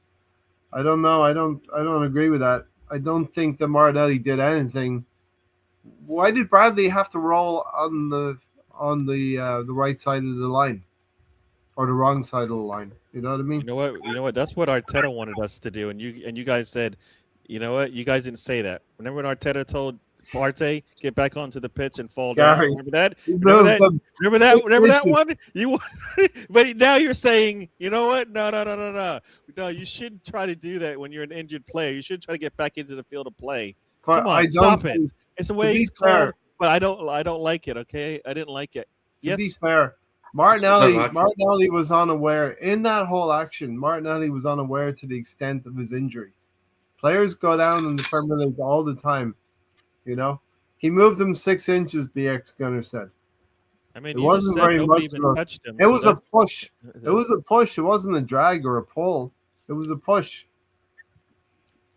Right, Gary? What He was? didn't drag his leg. He pushed him. I think that it's two coming plays coming together. I didn't think it was anything really.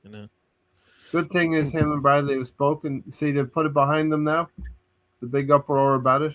And Can I have my say on it? anyone who wants to beat Arsenal with a stick are talking about this right now. Bradley missed it like Minnesota, like bro. Okay. We're fighting for a title. Tis the time for shithousery. Yeah, at some point you have to stand up. I think you got to back it up with the win. Well, that was option A. We didn't get option A. Option I B. keep saying this option A. That's the only option there is, right? What is the goal of this thing? To win the When you game, get right? 0-0, it's not the only option. As I say, you shoot for this. You shoot for the stars. You hit the moon. But we need to be shooting for the star today. We didn't even try to even try that. Yeah, Stan didn't look like we were trying to get the win. Stan is holding his counsel because he knows he's going to get his turn. However, what's worse is Gary Neville advocating violence against Martinelli on live comms. Well, he advocated a Liverpool a player to come over and clip him. That's what Gary Neville said. You know what I mean? Neville and Keane were shameless, two dirty players condemning him like he stopped them. I love the way pundits like Roy Keane was not shy. He tried to end a career of Erling Haaland's dad, right? Yeah. Roy Keane it's in his book. He waited for the moment and he went for it. Neville wasn't afraid to roll up his sleeves as well, you know. Bradley rolls back onto the field. Exactly. Step up and show him we're not taking it. So, you know. you don't make any Sorry, you're in the minority, Gary. Whatever you just said didn't make any sense to me. Who? What you just said. Get up and roll back onto the bench or whatever. You got me. You're funny, Ray. I'm reading the comments. What? You were adding extra to it, though. You added a little extra flair to it. That's all. I didn't know that I did that. You'll have to watch that back. Bradley rolls back on the field. Yeah. Exactly. Step up and show them we're not taking it. Fight back. We've had enough of this. We went to Man City and we're beaten 5-0 a few years ago. You know? We had to tuck our tails and leave Man City losing 5-0. Jack got condemned for fighting back after we were bullied for years. Exactly. All three of our Brazilians are ready to rumble. And look, I think some part of Martinelli was frustrated with his own. He might have had a chance here and there, like you said, Gary. He's frustrated, and Bradley, he wants to get the ball back from Bradley. Bradley gets injured without any contact on him from Martinelli, and he's pushed to cross the line a little bit. I don't think any legs were dragged. My baseball coach would say, unless they hit you first, save it for after the game in the parking lot. Yeah, but Gary, the Premier League is not about good old jolly old game, chappy. We'll see you next time. The Premier League is not about cups of teas and slices of orange. You just said it is. You said most of the time a play goes down to the ground, it's nothing. So obviously they're feigning their injury most of the time. That's what you just said. That's not the football you're talking about, right? I think Martinelli feels that Bradley's trying to see the game out a little bit in the 92nd minute. You know what I mean? Yeah. So, anyway, Gary and I had that discussion. Stan, pick up the scraps. You might want to. First of all, I think we're finding out that was you a football hooligan in the late 80s, Ray? Me? No. No, I just watched. In 20 years, the last time we won the Premier League, Stan. In Football Factory. Stan, we've been bullied for 20 years. This Arsenal I will say this as well. For 20 years. I will say this as well, and if you like to clip things on YouTube, if you want to clip this bit, I 100% agree with Gary. 100% agree with Gary. I mean, 2-1. I've been shut down. I just fainted, I mean, man. it's a bad look. I mean, look. I mean, we all went fucking bonkers when Haaland threw that ball at the back of Gabriel's head, and he was up walking around when he threw the ball. So the guys, look, you know, the best way is as well, right? I listened to Arne Slot afterwards. Arne Slot, the manager of Bradley, was asked about this, and this is what he said. And I'm kind of paraphrasing, but he said, like, you know, I see every week that there are a lot of players that will go down, you know, to feign injury. It happens a lot, time wasting. Yeah. He goes, and I think that Martinelli thought that this was what's happening. And I goes, and I can get that in an important game. It's frustrating. He goes, I see it. He said, I see it happen a lot. He goes, but I think that if Martinelli knew that the player was injured, he goes, he wouldn't have acted in that way. Yes. And that's the manager. You know, the manager wasn't going, fuck Martinelli, fucking listen, let's fucking run him over and Liverpool shoot him into the cannon to the moon. And I was like, okay. And you know, obviously, when Mikel Arteta was asked about it, he took a book. He took the paragraph right out of Arsene Wenger's book. He said, "I haven't seen it, so haven't seen it yet." So you know, I can't really comment. But you know, I think I think Martinelli thought he was time wasting. He wasn't, and it was unfortunate that he threw the ball. And then he tried, you know, the physical part. Because if you're injured, you don't want to make anything worse, right? It's a bad look. Yeah. But And you know what, Gabriel actually supposedly has reached out to Bradley and apologized for it because he thought, like you said, he thought it was not serious at all. So you know what? You know, he realized he did something wrong there, and he actually, you know, did the manly thing and said, "I'm sorry," right? Yeah. You know, it's not like these, you know, world-class players or top players like Kane and Neville, right? You know, who write about it in their book. Good job. Yay. Roy Keane had a career though, you know, but he did have that streak about him. So when you hear him talk about anything about a player or whatever, you're like, stop it. You know, I actually want you to talk the way you played, right? You know, not like, you know, the game may have changed, but you still give your perspective based on how you played football, right? Yeah. That's kind of what I want. That's what you want to hear, anyways. I don't want you to tell me the way football is played today and stuff because we could see it, right? Martinelli's not a dirty player. Let me just say that Martinelli's not a dirty player. And yes, if the player was truly injured and he knew it, he wouldn't have acted in that manner, you know. But it looks like Bradley's playing for a free kick and trying to eat some time up on the clock. You know what I mean? And Martinelli's not having any of it in the heat of the moment, you know, in the injury time when you're desperate to get that goal, go 8 points clear.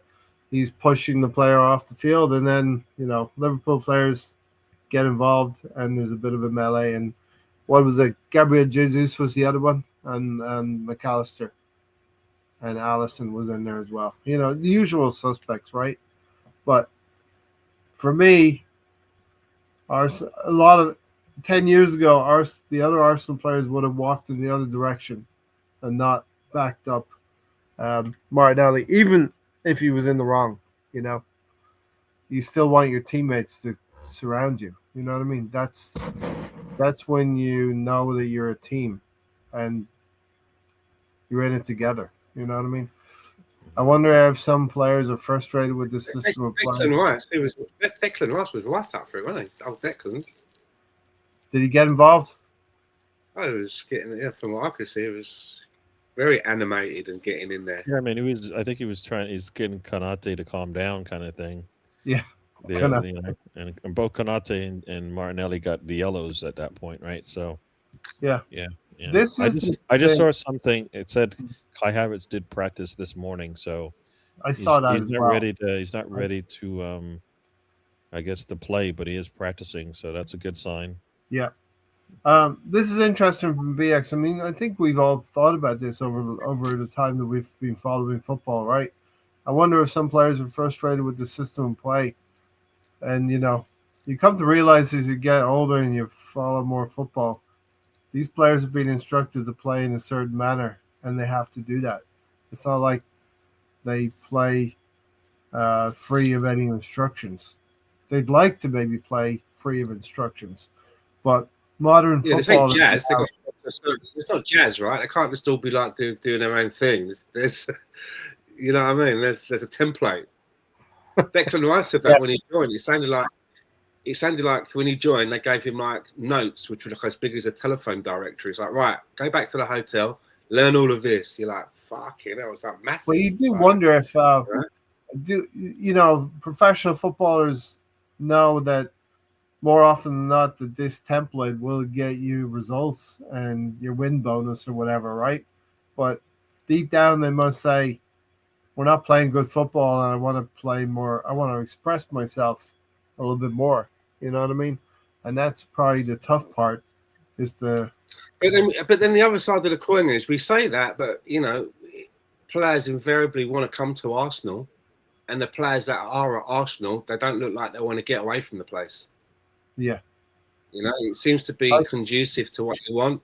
Players seem to believe in what it is that they're doing, and I think that the mistake that we made is that we should probably never have bought Gyökeres in the first place. I think what we maybe should have done is it's like, for example, people go, well, we don't play Gyökeres' type of football. We need to change the way we play, and it's like, no.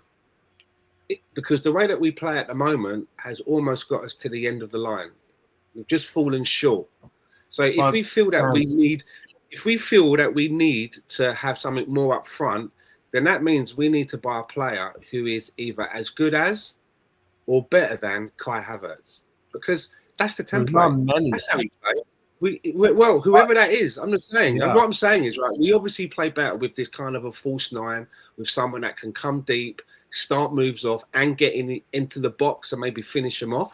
And it seems that out of all of those, Jesus, Mourinho, and Kai Havertz kind of fit that mold. Some are better than others. Yeah, but Do you know okay. what I mean? So what player plays? I'm just saying, right? But I got a name. No, I get you. That I just want to know what player. What is the number one? What's the number one player? What's the number one player in that role right now? Not that we can get him, but just I got it in that role. Yeah, Harry Kane. Okay. I'm just saying, though. What I'm saying is, it's about the style of play. It's not about naming an individual. And so, for me, that means for me that just by that alone, Gyökeres falls down. Yeah, he is something different. But what we should have done is, when we were spending money, we should have, if we felt that we needed more goals and we needed something better than Havertz, we should have bought the same style as Havertz, but someone that we think can do a bit more or give him competition. Not go out and spend 60 million on something completely different if we're not going to play that style of football. We should maybe have a youngster that plays that style of football, someone that's come up who plays like that we haven't had to invest in, and he can be on the bench, because sometimes it might call for a different style. But it's obvious to me that we play a different style of football, and we do it better with Jesus, we do it better with Mourinho, and we do it better with Havertz, but to varying degrees because of the quality. Do you know what I'm getting at? Yeah. So we should have, if we felt that was a problem there, we should have bought a player that suits that style, but is probably the best at doing it. If we felt that was the problem, someone to either match Havertz, because I think Havertz can score goals if he's kept fit. Someone that when he's not there, it's a little bit like when Kivior stepped in for Gabriel. We're like, we don't see the problem, we don't see the joy, and there's nothing. We shouldn't have gone out and spent 60 odd million on something that's completely different. If we ain't going to play that way, it makes no sense. Yeah, that's what I think. I agree with you there, but I think if you go, look at that. Me and Gary agreeing with each other in one show. No, you know what you just said. Harry Kane's is There's a lot of hope for 2026. Yeah, there you go. You said Harry Kane's like the number. Harry Kane's the number one, player in that list. Is that your New Year's resolution, Stan? Who's the number two player? What player? Isn't he? What's available? Maybe? What player? Yeah. Sorry, what's available is another thing. Yeah, available. Yeah, but that's the thing. Who's available? Because we could have bought Harry Kane. We could have. Ollie Watkins. We didn't Look at want to Eddie buy and him. Nketiah. Eddie Nketiah. I know, that but kind of a player, isn't he? Eddie I You- wanted, you Nketiah I know, wanted, you know what? I hate Eddie bringing his name up is because he more should in have the got him in Gyökeres January. role yeah. than the others. Didn't work out with him. You know what I'm saying? If you look at the profile of Nketiah, he's more, if there was a sliding scale, he'd be closer to Gyökeres than he would be to Havertz and Mourinho, right? In this style of play. You Didn't work mentioned out. We Stan don't play that way. mentioned JP Mateta. Stan mentioned him You earlier. think he's closer to? He's better. He's a better version of Kai Havertz. I don't think they play the same kind of football. He does. No. He's got a Mateta knack plays the finding same the style goal. of football as But Kai I've seen- Havertz but- and Jesus Yeah, and no, Moreno. I don't. Maybe but I don't know. What I've seen crosses come into the box. If we would do that for Gyökeres, we put crosses into the box. Kai's better. Mateta gets on the end of them. Good headers as well. Headers it down into the goal. So what I'm saying is, if we need that dimension and play that way, because that's what we do in Gyökeres. We've been flashing balls across the box. Tell you what, I And talked he ain't about been there. He hasn't been there. Thiago. Right? He has not been there. That's his job. He ain't been there. I've watched this game outside of one opportunity that you explain that shows what you're talking about when he ran behind. There's been nothing, not enough for him to even, not enough for you to go, okay, he didn't make the run there because that doesn't happen. You're correct. Like I said, it's not Like it's I not don't, like I he's- said, I'm watching the game over again, and I know what you're saying, but it doesn't happen that often. You make it sound like it happens every other opportunity that he gets, and that's No, not but true.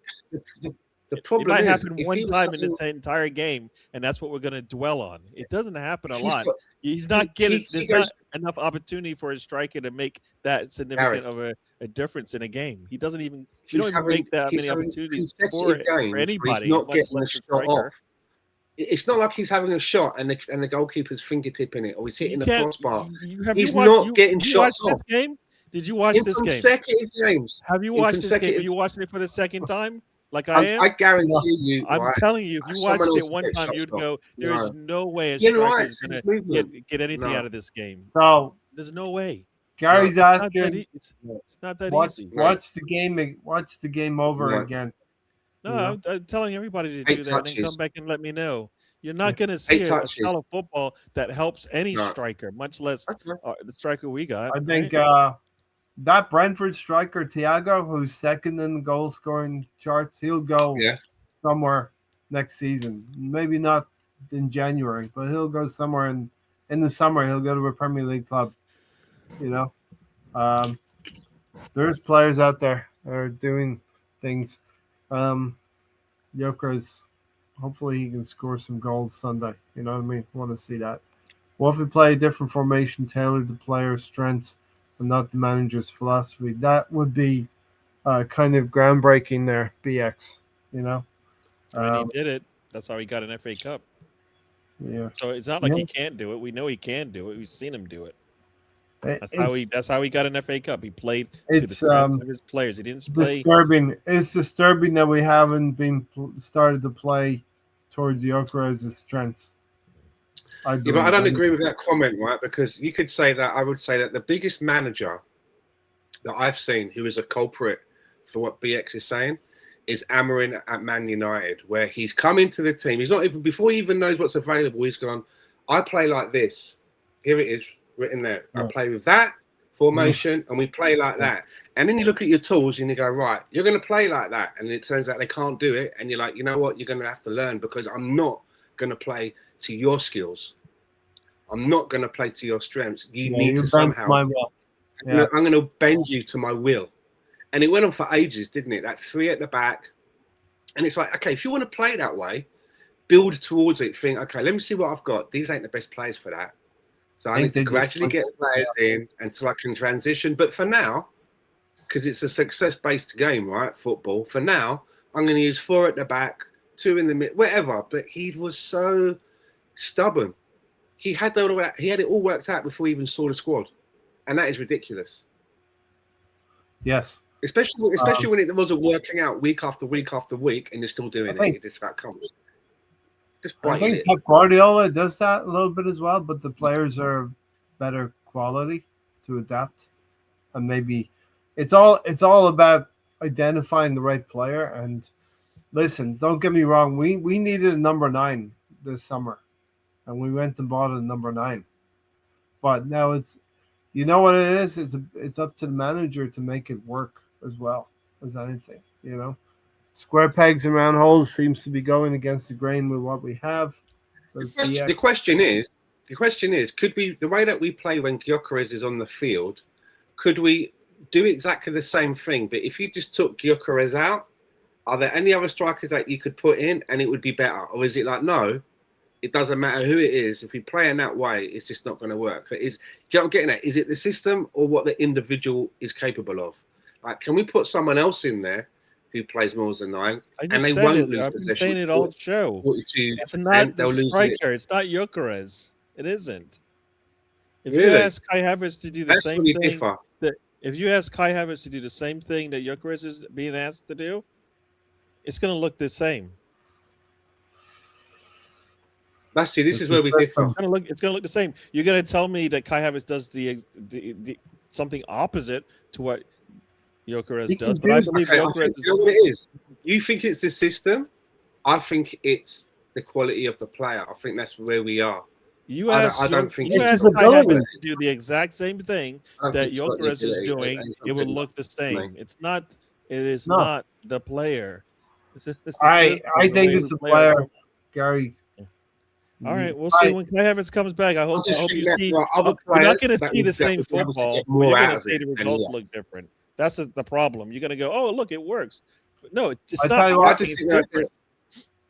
If you give Kai Havertz, I'll give other players that play as a forward that could go into that position, and we would have got more. And the reason why, I don't want to sound harsh, the reason for that is because they're better footballers. Full stop. They're just better footballers. And that means things like first touch. That means like things like first touch, awareness, anticipation, knowing where they should be. There's a lot more other players out there that I think have got those things. Others. He's lacking in those into the game, linking with others as well. He got away with it in Portugal. It's not happening here. I think if you give Kai Havertz 10 games, he'll score 4. He should score 4 goals for you in 10. I don't think that's a bad return. Maybe more. Yeah. Arteta has the players to get a winning formula. It just needs to get the setup right. And I've seen numerous occasions where Gyökeres runs are wasted. They don't look for him, and they refuse to pass as well. Yes, you're right, Gary. It doesn't happen every 2 minutes that these opportunities arise for Gyökeres, but there's probably 3 or 4 opportunities every game where Gyökeres has made the run, has made himself available. He's he's the right side of the defender to receive the ball, and our midfielders turn in a different direction and play, quote unquote, maybe a safer pass, a build up, add to the build up of the game.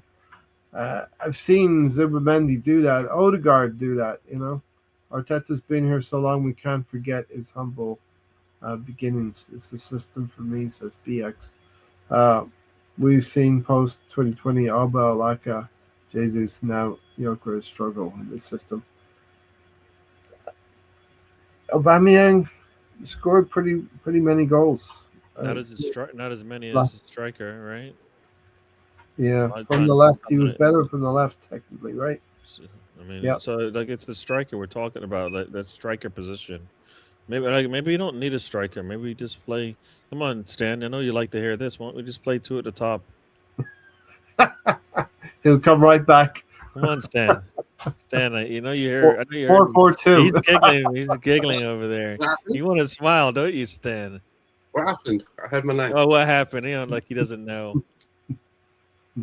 I wanted to get your 4-4-2. Gary's willing to entertain a 4-4-2 system. Listen, I tell you what, if we went 4-4-2 and we played Havertz and Gyökeres together, I think that could be a very good combination. Or Jesus and Gyökeres together, that could be a good combination. A big one and a little one usually was the 90s combination in the 90s. You know what I mean? Elite star players will not play restricted footy under Arteta, in my opinion. Yeah, but listen, BX, these elite star players go to the clubs to win trophies, and for a part of their career, they're willing to do whatever the manager wants them to do. Jack Grealish is an example. He played uh, attacking football for Aston Villa. He was a big fish in a small pond. He went to Pep Guardiola and put his head down for 2 or 3 seasons and got himself that one good season where they did treble, won the Champions League. Players are willing to go to bigger clubs and sit on the bench if needs be in order to pick up a medal at the end of the day. Semenyo has gone to Man City for that reason, I believe. He feels like Pep Guardiola is the best manager and he's in the best situation to maybe win a trophy this season. You know, you're looking at Donnarumma, you're looking at Haaland, you have an opportunity to shore up each end of the field and maybe win. I would say City might be favourites for an FA Cup, for instance, or even the Carabao Cup. Hopefully we meet them in the final. City, you know. It's a no-brainer, right? You're playing for Bournemouth, and then you're being courted by a team that's won a quad. I mean, it's a no-brainer, right? And he's openly said that he's an Arsenal supporter, and that he'd love to play for Arsenal. But you know, if that opportunity is not available, and you're looking what is, and Man City's there, that's what you're doing, right? Yeah. You know, and as well, you got to think for footballers as well. I think a lot of footballers, they look at the manager and think, is this someone that, you know, to work with a manager, you're hoping that they will improve you. And I think, you know, the standing that Pep has in the game as an individual, you're thinking, well, you know, this is supposed to be the best manager out there. I want to be able to work under him and maybe it will improve me as a player. And I think that's part of it as well. But just a comparison, right? You know the goal that Jesus scored, his comeback goal, where the ball got squared to him and he was standing on the line of the penalty and he scored for that. The Villa game, yeah. Yeah. I mean, I think that Gyökeres could score that goal as well. The only difference is he has the technical ability to score that goal. The difference is that he wouldn't have been in that position. He wouldn't have got into that place to get that ball. Well, he's got pace enough. He could have gotten there. He lost his market. That's what I think is the difference. I'm not saying that if he was in that position, he could have struck that ball and get it into the net, because I think he can do that. He's got a strong shot on him. His problem is that he's not getting himself into the right places. And I think that's a great example between looking at how Jesus managed to get himself into that space. And there was there was no one around him, right? Whereas Gyökeres always seems to have a gravitational pull. And as Ian Wright said, he's not making he's not making the right movement. He's got that gravity. You know what? Tweedledee, it's like it's a little bit of this, a little bit of that. He makes the run, they don't pass it. He makes the wrong run, they do pass it. He makes the wrong one, they don't pass it. He's late, you know, when they make. You know, I like I said, I just don't think they are on the same page. You know, so because he doesn't know when to run. When he runs, a lot of times they don't even look. Like I'm watching it. He's making it. Like we turn the ball over in midfield. He's making a run. The pass goes out to Saka, slows down. He's got 3 guys around him. The opportunity's lost. He had Erdogan and Gyökeres kind of in a one behind the other, and we don't even make the pass to Erdogan, who if he just taps it forward to Gyökeres, he's on goal. I mean, we're not even like, and I think that's more because we're not even looking to try to score off of anything that we do. We're looking to build up, and it's like, why? Why don't you just take what they give you? So I hear you. I don't. I think it's the way we play more than it is anything else. Yeah, so. Definitely. There's the flip side to that is, and they're good points, but then you have the flip side equally by saying, you know, when we make a play and we end up fizzing the ball across the 6-yard box, why isn't he there? A lot of times he is there. A lot of times he gets the ball taken off by a fullback. Because why is it the fullback only there? happens You know? twice. We've seen that. I've seen it a couple of times already, right? We've seen Timber take the ball off away from him, and you're like, why is our fullback in there? You know, and you're like, wow, if that's Gyökeres, I would like to see him get that opportunity because he should score that goal, but he doesn't get a chance. The And way we play, I think we crowd the box with players that just take away any opportunities he has. Makes it easy to defend because you've got like multiple players there, and crowds the inside. I mean, lots of different things that we do that just don't help him. So yeah, it won't help any striker. striker. A striker needs to have that confidence that the ball is going to go to X area of the penalty box when he makes that run. And I just don't get it. I just think it's a close case. I think happen. it's quite obvious. I just think it's a close case that it's just not good enough. I don't know how else to do it. I don't see him. I'm in my mind, he's shuffled. If Kai Havertz comes in, like, you couldn't really argue if Kai Havertz gets named as a starter in some games over Gyökeres now. And of course, you could say, Arteta could say, well, Victor's played a lot of games. Managers lie all the time in conferences, press conferences. Less ticky-tacky, more straightforward attacking. We're sitting, again, as we said, 6 points in the lead. We're privileged Arsenal fans right now, speaking about our team from a position of strength. You expect us to play more over the top passes, considering we have a solid defense. As the Ornelli to someone else. I don't know quite all that means, but yeah. So Gary, Man City dropped points. Aston Villa dropped points. Arsenal dropped points. I think you would have gotten a long odds on those three things happening this midweek, but all four teams drew, and Liverpool too. Yeah, yeah, that's crazy. Man City, you said they dropped points three games in a row now. Yeah, yeah. That's crazy. It's changed the way how we look at the league, right? I mean, 3 games ago, everybody's thinking, "Oh boy, City's coming." All that's happened is they're getting bigger. Yeah, there were some people in the BX. I was looking at you, BX. That City was coming. I was worried. Because that's what they're thinking. When you think of City, and people talk about like, after Christmas they go around this bend, and they're just like, they put but it's gone the other way. They've come around the bend, and it's just gone.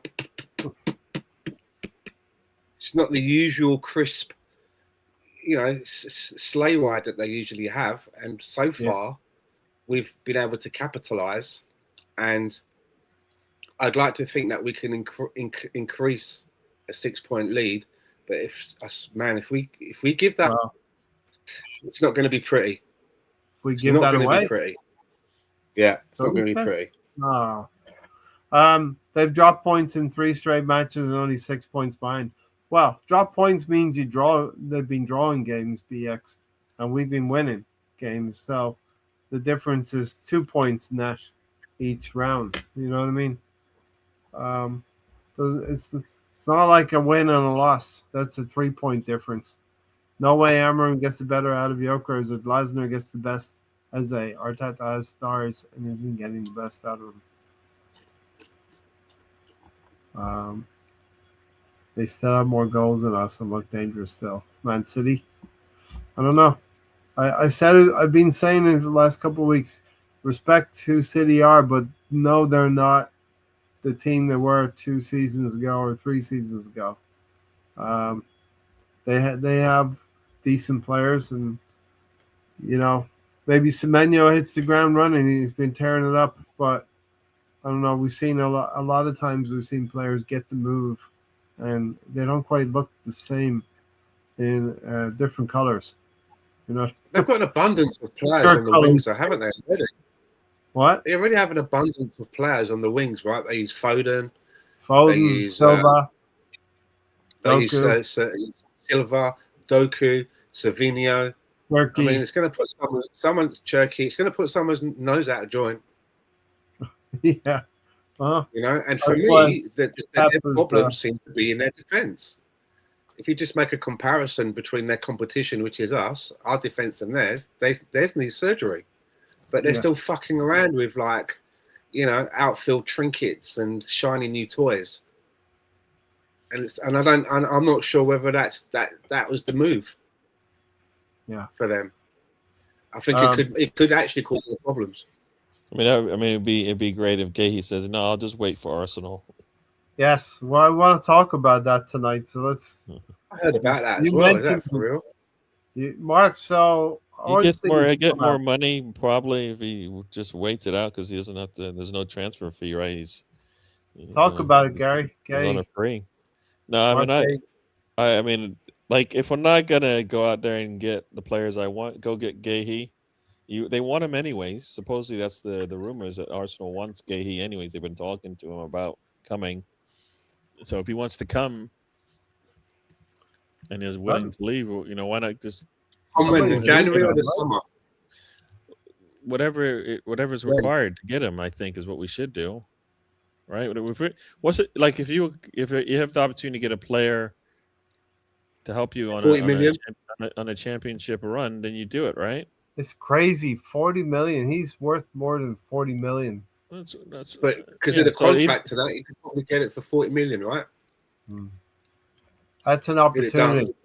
That is a transfer market opportunities, right? There's signings and then there's opportunities that pop up, and you got to take them.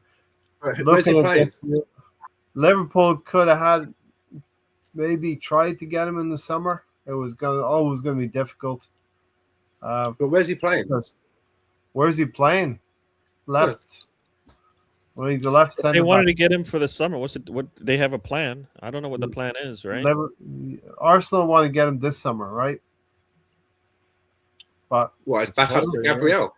Liverpool wanted him last summer. If they want to get him in the summer, what difference does it make where they want to play him, right? They were planning to get him anyways. So how they want to use him, you know, maybe you don't have to play your center backs for 35 plus games in a season because you've got the quality now. Maybe you can go to a back. Maybe you know, there's different ways to handle all of those types of things. Would you want to go to Arsenal and be a backup for Gabriel, or go to Liverpool and be more guaranteed of starting next to Van Dijk? If you're leaving in January, you're not going to Liverpool, right? Yeah, these are the questions that they ask. You have to ask them. Do you want to go to Arsenal and maybe win some trophies? You know, as well. Where's that playing, right? Where's he going to? I'm saying, like, I would imagine that he can play in either Gabriel or Saliba's place. If this was Real Madrid, we wouldn't say, "Oh, where's he going to play?" Would you? You wouldn't say that. You wouldn't say that. No, but this was Real Madrid. You would say, "Oh, you know what? That's what the good teams do. They go get good players." We say that all the damn time. Good teams get good players, so now we're a good team. Oh no, we shouldn't get a good player because we won't know where to play him. Come on, which one do you want? We keep striving to do something, and then we try to do it, and then you tell us that shouldn't happen. Right? I hear what you're saying. Good team. Why would you want to come? Remember, you guys are agreeing with each other tonight. Remember? No. I'm just asking. Why wouldn't a good player want to come to a good team? So Mosquera's probably like, Mosquera's going to be like, cheers then, thanks. Okay, that's me bumped even lower then. He's good. I don't know. I mean, if we bring him in, if we didn't have Gabriel, we had someone else at left centre back that wasn't as good, and he can get Mark Gay good. But I think we've got that covered. And if he's not available, Calafiori can play there, and so can Henkape. I think the way we play football, we need better quality than we got. So you're going to come for cover as Saliba? Again, it's cover. We can't play the style of football we want and have and nobody's playing every game. We know that. How old is Mark Gay? How old is Mark Gay? 24. How old is Mark? 23, 24, I think. Something like that. Really? I thought he was older. Okay. He's still young, I think. Fact check me there, Gary. Check it out. No, I think you're right about his age. He's on the right side of 25, I think. You know what I mean? Yeah. But you got to think about that. You know, you're thinking to yourself, well, do I go to Arsenal as a backup, or do I go to Team X whoever that may be, and start every week. And this You wanna other win team are talking. trophies. Yeah, this other team, they're not bad. They're not too shabby. They've got an opportunity to Wanna fight win and all- maybe It's 25. you Yeah. think about that. I don't understand why Mark Gay's become a main man at his team, right? He's got his name and getting into England. Yeah, why would he come to Arsenal to be a backup? I Trophies. don't get that. Why do Models. top players go to City and they know they're not going to start? Because they do. Like you've seen it multiple times. You've seen starters go to City. You haven't said a damn word about it. Now all of a sudden, Arsenal, we shouldn't do that. It's really bad for the players. When they do it to City, it's what the big teams do. No, I'm not It's what the talking about champions City. do. I'm just thinking about No, but I'm Liverpool. saying that is what Really happens. We don't say a word about it. Now it's your team. You're concerned about whether or not he's going to get to play. What? Come on. We don't get to We choose. want to that be either. competing with them. We don't want to Bring him in, Stan. Just I'd rather spend some money in another position. I don't think that position is one that is really, that needs anything. I don't. It's an because as I opportunity. say, we've got Calafiori and Hencape that can play there, as well as But, Megalev, Stan, who's the main man. That's when not an what opportunity. When an opportunity presents itself to improve your squad, you jump I on can it. do you a nice deal on a rack of fur coats. You're like, but it's the summer. Yeah, but it's going to get cold one day. So That's not the case, though. Now you're making up stuff. If it's some, I don't know.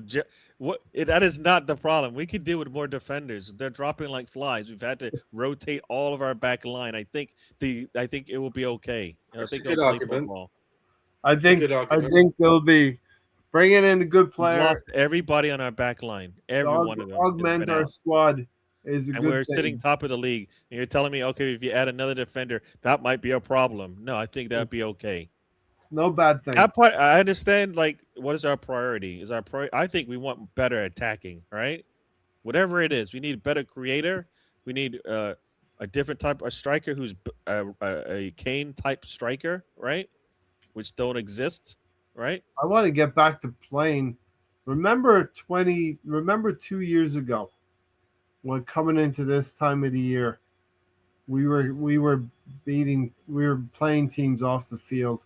We were winning. We were scoring a lot of goals and winning easily. Ben White scored twice at Sheffield United, and we were steamrolling teams. And City had to go 16 wins, 1 draw, 1 loss to pip us to the title 2 years ago. That's what I want. I want to get back to that purple patches. Those purple patches where everybody's scoring goals for fun. We need to do what PSG did last year, right? They brought in 2 or 3 players in January, and all they did was just help them go out and win a Champions League and a treble or whatever they won, right? So players are available. We need to pick the right ones, but they have been available in the past. Yeah, Bournemouth, I just don't know who's out there right now. Bournemouth apparently approached Wanari for a loan, short loan, and he said no. I'd like to stay at Arsenal. If that's what he wants, and that's good. That means he's happy with where he is. And people talking about, he's not happy and he should go on loan. Don't know the kid, right? I mean, I want him to play football. That's why I want him to go. Don't let anyone go out alone. No one goes because we get so many injuries. And we're going to be like, we got that guy who could be playing for us, but he's at Bournemouth now. It doesn't matter if he never plays. He'll be just like the batteries have drained, and we just brought him on and go, why is he not working? Well, he's just sitting around doing nothing, right? Let's figure this out, okay? The kind of amount of games that we have left in the season, right? Let's do some maths here, right? So we just finished our 21st game in the Premier League. We've got 17 more Premier League games, right? Okay. We go all the way in the Carabao Cup. We got two semifinals and a final, right? That's another 3 games. So we're at 20 games right now, right? There's about 5 or 6 rounds in the FA Cup. So let's say we go far in the FA Cup. Let's put it down. We'll put ourselves down for 5 games, okay? That's a semifinal, probably, in the FA Cup, right? So now we're at 25 games. And that's not even accounting for the Champions League. we have to do maybe 2 more rounds, We got four more. It got a minimum of 4 more games. 4 more games. Then we get into knockout stages. No, that's with the first. That's the first. That's the first round of knockout phases right there. We got 2 more left in the league. We're 6-0 right now. We got 2 more games left in Champions League, plus the 2 knockouts that we're definitely going to play. Okay, so that's 4. And that Okay, gets us to the quarters, I think, right? And then we have the that'll semi. get us to the quarters, and maybe we want to get to the semi or final again. So that's another 5 games on top of that, right? Right. So I make it 25, 30. We got 34 games left to Do you know what I play. would say to that? It can be done because I've seen City do it. Yeah. It can be done.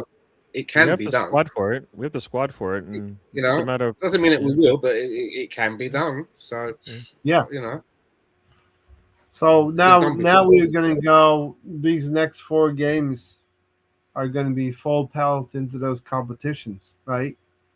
We got a game at Inter Milan, the 4th game. The next game is the FA Cup, and then we have a Carabao Cup first leg, and a Premier League game. So the next 4 games cover 4 competitions.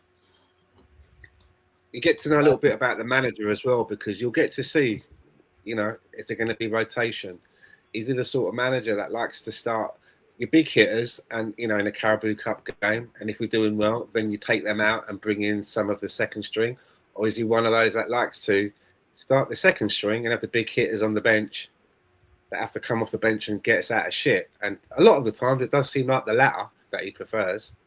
That he'll start games. you know what, I'd with some of rather these- do that than I'd rather do what we did last time when we just played a front line, a different front line, and then we actually had a lead in that game, right? And we brought on, and they closed it out, right? But they got to rest. That's the thing they don't get. Like we always talk about, you know what? They don't get pulled out at the 60 minute, but maybe they come in at the 60 minute as opposed to getting pulled out if Arteta's gonna give them a rest. I'd rather that because they can't be playing every game 90, 80, 70, 80 minutes. No. Right? Well, subbing people in after 75 minutes for me is not really doing yourself any, it's not helpful, to the player. They need more players that come on need more time. Like if Jota, not too many players can come in late in games like that and do it's rare they can do that. But those that get the 20, 30 minutes usually can get better out of the game. So yeah, no, these next 4 games after I guess the next 4 games, I'm hoping, we don't have too many of our big hitters starting 3 games. Like I'm hoping they get at most 2 starts. We need to be able to give them a little bit of a break, right? Yeah. I'm estimating 142 days till the end of June. Yeah, we don't need to beat Inter on the road, No. right? We just need to win at home against Karabag or whatever it's called, Cura, whatever. Bag. Yeah. Yeah. So I think, I've estimated till the end of June. If that's the final, I think the Champions League final would be the end of June, or maybe a little bit sooner. We got a game. If we play 34 games, we're gonna have a game every 3 or 4 days. It's gonna come thick and fast now, and there will be the international break in March. Can I ask a question? Because I saw Henkiape's name mentioned in the chat box, and it just reminded me that I have seen on social media people's opinions, whether they mean anything or not, don't seem to really have, I don't say warm to him, but are, they're not lauding him, Henkiape. I just wondered what your thoughts are on him so far from what you've seen of him playing for Arsenal. Okay, do you remember the player? Okay, maybe if you watched the game, you would know this. Like Frimpong, who's a wing for Liverpool. Yeah. He looked most dangerous when MLS was going 1-on-1 with him than he did when Hincapié was guarding him. Okay. So I'm just so like, you expect the MLS to come on late in the game. He should have fresh legs. Getting torn, he's just getting beat up by him. Hincapié is really, I think he's really good. I mean, he might not be a fullback, you know what I mean? But I think he's good enough for he's good enough for this team to start definitely center back when we need him, and he can go And out wide. Miles Lewis Skelly's done a good job playing in the left back position. I don't like him. He hasn't looked good to me. He hasn't You didn't been terrible. this season. He hasn't looked good defensively. His defense has not been good. I think he's been better than last season. Last season, No remember, way, no way is his defense he's better. picking up a lot than of last yellow season. cards last season. Remember that? No, you know what? But he's getting beat, so I don't know. He's giving up more opportunities for the other team to score than he does yellow cards. Kirkes don't know was if that's getting better. beat a lot by Saka as well, and Van Dijk had to in this game. Van Dijk had to play. I tell you what I think about Miles Lewis Skelly. As much as we know, we love these good kids that come through our academy and can, make cameos into the first team. Personally, hand on heart, I do not see Miles Lewis Skelly ever being a main pick first team player at Arsenal. He's gotten don't worse, see and it. I don't know. And it's almost like he be got sold. a lot of He's football not gonna last have year. Calafiori's been better than him. That's for Yeah, sure. no, and that's when I even thought Calafiori's I ain't playing defense him in was the midfield. suspect, but I think he's No. been healthier, and we've seen the difference. Like you see the difference when Calafiori defends and when Miles Skelly defends. It's scary. Night It's and like night. I'm not Zinchenko's saying that he scary. won't be successful somewhere, but he won't be with us. I just don't think that he will ever get that time, opportunity to be especially if you're talking about the midfield. It's not happening. Yeah. Norgard will get more games in the midfield than he will. Well, it all depends on what you're looking for. That's the problem we have. We keep saying this and that, but we don't. We play players out of position, and we say they don't look good, right? For how long did we watch Xhaka play as a 6? He's terrible. Then we watch him play as a left back. He's terrible. Then we Okay. look at him play. Then we look at him play as an 8 in a more attacking style, and we're like, okay, this works now. Yeah. And you know what I mean? And now you're seeing him play now, and you're like, that's the Xhaka that left us, right? But we had why is he in the ranks? we had You're 5, looking at 6 him, years why of is he not not that like this? Xhaka, right? So, like for me, I think it's the way we position some of our players. They play out of position. They don't look good, and you're like, what's the problem? I don't think there's any player on this squad right now that is not a good player. A great one that's debatable, but a good player, I think they're all good in there. They all have a skill set that you can work with on any team, right? They just have to go to the right team and play in the right position. Right, the back line of the 4 defender, the 8 defenders that we have can all go play anywhere. Maybe not every team, but anywhere and play. Right, as you said, our midfield, everybody's got they can play anywhere. Right, Mm-hmm. our attack on the front might be the one question mark, but otherwise, I think we've got some. Could good you imagine players. having Granit Xhaka as cover for Declan Rice? Yeah, knowing if they we'd can be rotate? laughing right now, right? He left us. It's like it felt like Xhaka left us ages ago, and he had a very turbulent reputation with us, of Arsenal. But he's come back.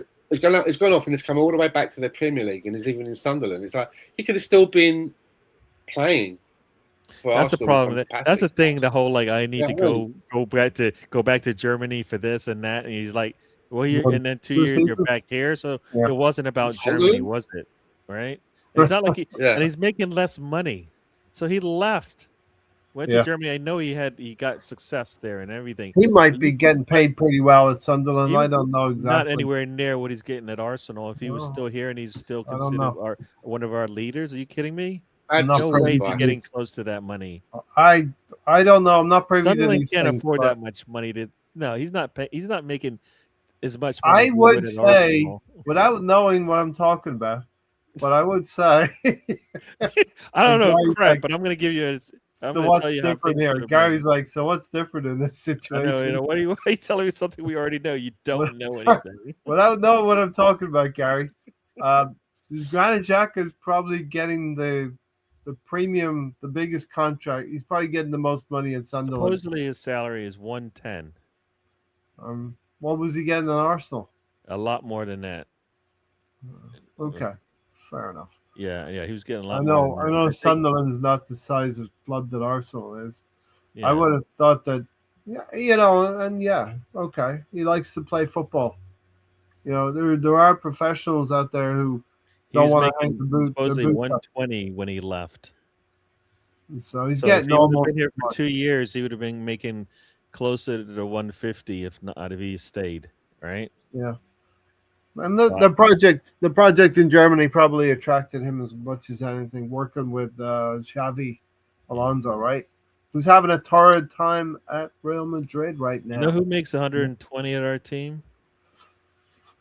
Who makes more than him at his? Nobody makes 110. Calafiori makes more than him. Yeah, I Moreno was makes going to more say than him. Calafiori.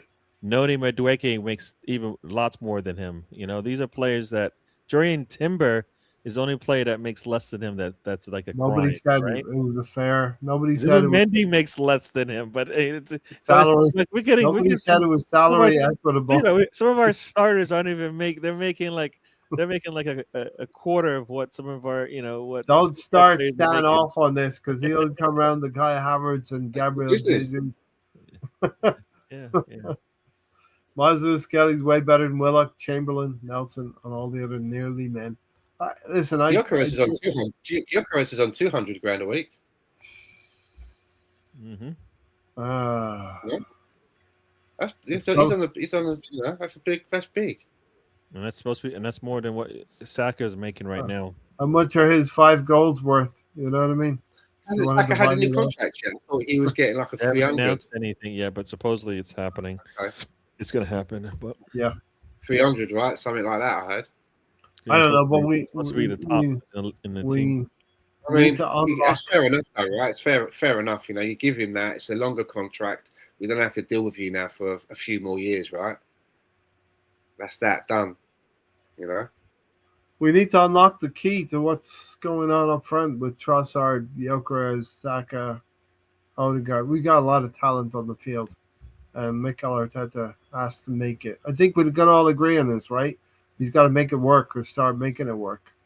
It's the It's the manager. The buck stops at the manager here. But he doesn't kick the ball. He doesn't literally run into that space. Yes, there's, they No, watch the but video. if something They look isn't right, they look at the board. But when you're out there, when he's running up and down in his technical area, waving his arms and shouting, a lot of the people on the pitch, they're not hearing it. They're just playing in the moment. Right? They're not like, hold on a minute, stop. What was that, Mikel? Man, the Okay, guy, right, carry on, and then they no. The guy who owns the factory, he's not building the cars, but if the cars are coming back defective, he's going to change the person. He's going to change the people out who are building the cars, right? That should be the plan. That should be what we do, right? Like I said this earlier today. Either you're coaching it or you're letting it happen, right? Yeah. Because I don't think we like what we see in certain parts of Arsenal, right? Our attack doesn't look right, so either you let it you change it up, yeah, right? You either change the way you coach or you change who's out there because they're not listening to you, right? We don't seem to be doing any of that because we even when we bring new players in, we do the same thing. So what's the point? What's the point? Because we have to remember as well, right? That there was a reason we got in Havertz because we have to remember Jesus wasn't prolific. We talk about being consistent. Yes, he's got a lot of skill, and sometimes he can score that wonder goal, right? And show good finishing, but he was never consistent for us. That's why we moved to someone else, and that's what we're looking for. And I think that, again, who would have thought it? Mourinho is quite consistent compared to what we've got. So if we can't get better now or buy better, I'm looking at, well, who's the most consistent? And I think it's between Havertz and Mourinho. In the pecking order, it's between them. They've both shown that they can, score in big games and score important goals. Then after that, I'm looking at Jesus. Then after that, I'm looking at Gyökeres. And again, because Gyökeres is last, because that means that when he's on the pitch, we're going to have to change our play. Because he's not going to play in a similar style to the others that I've just named, right? He's the disjointed one. Yeah. So, if you're not going to buy anyone else, and Havertz isn't available, I'll be starting Mourinho. he's earned his stripes. We didn't buy him thinking that's what he was going to do, did we? That wasn't the plan. We bought him as a midfielder. When he's gone there, he gives me more confidence than the others, and that's only because I know, but that's because Havertz isn't available, right? He's not in a conversation yet. He's not even on the bench. So we've tried Gyökeres for so long now, but Mourinho, he's more consistent. Yeah, we love Jesus. He can score that wonder goal, but the consistency isn't there, and that's what wins you the league. Yeah, I just think it's a logical thing. It's not about favouritism. I didn't even know what Mikel Mourinho was when we bought him. I'm like, is this like a number 6 then, guy? Apparently not. It's a striker. Apparently it's a striker. At this point in the season, our top scorer to be on 5 goals is not. It's not great, to be honest, at all. And luckily we've spread it around, right? That's what helps us. We've got a great defence. So you can't clock up your goals against us, and we spread it around. And right at the end of this game, Gabriel Magalhaes has an opportunity to maybe score off a set piece when I had an opportunity. I did notice that Gabriel Jesus and him had a moment. I think Gabriel Jesus wants Magalhaes to leave that to him at the back post. I felt like he was in a better position there. Yeah, I don't know. Frustrating.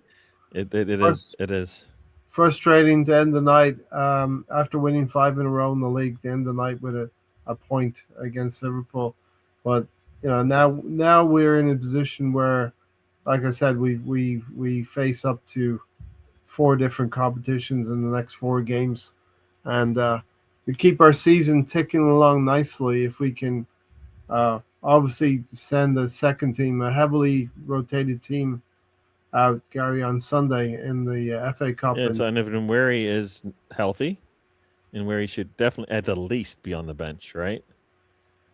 I mean, it'd be nice for him to start, but at least be on the bench, right? Let's maybe pick a team, right? You want to start from the goalkeeper out? I mean, if Raya needs the rest, then yeah.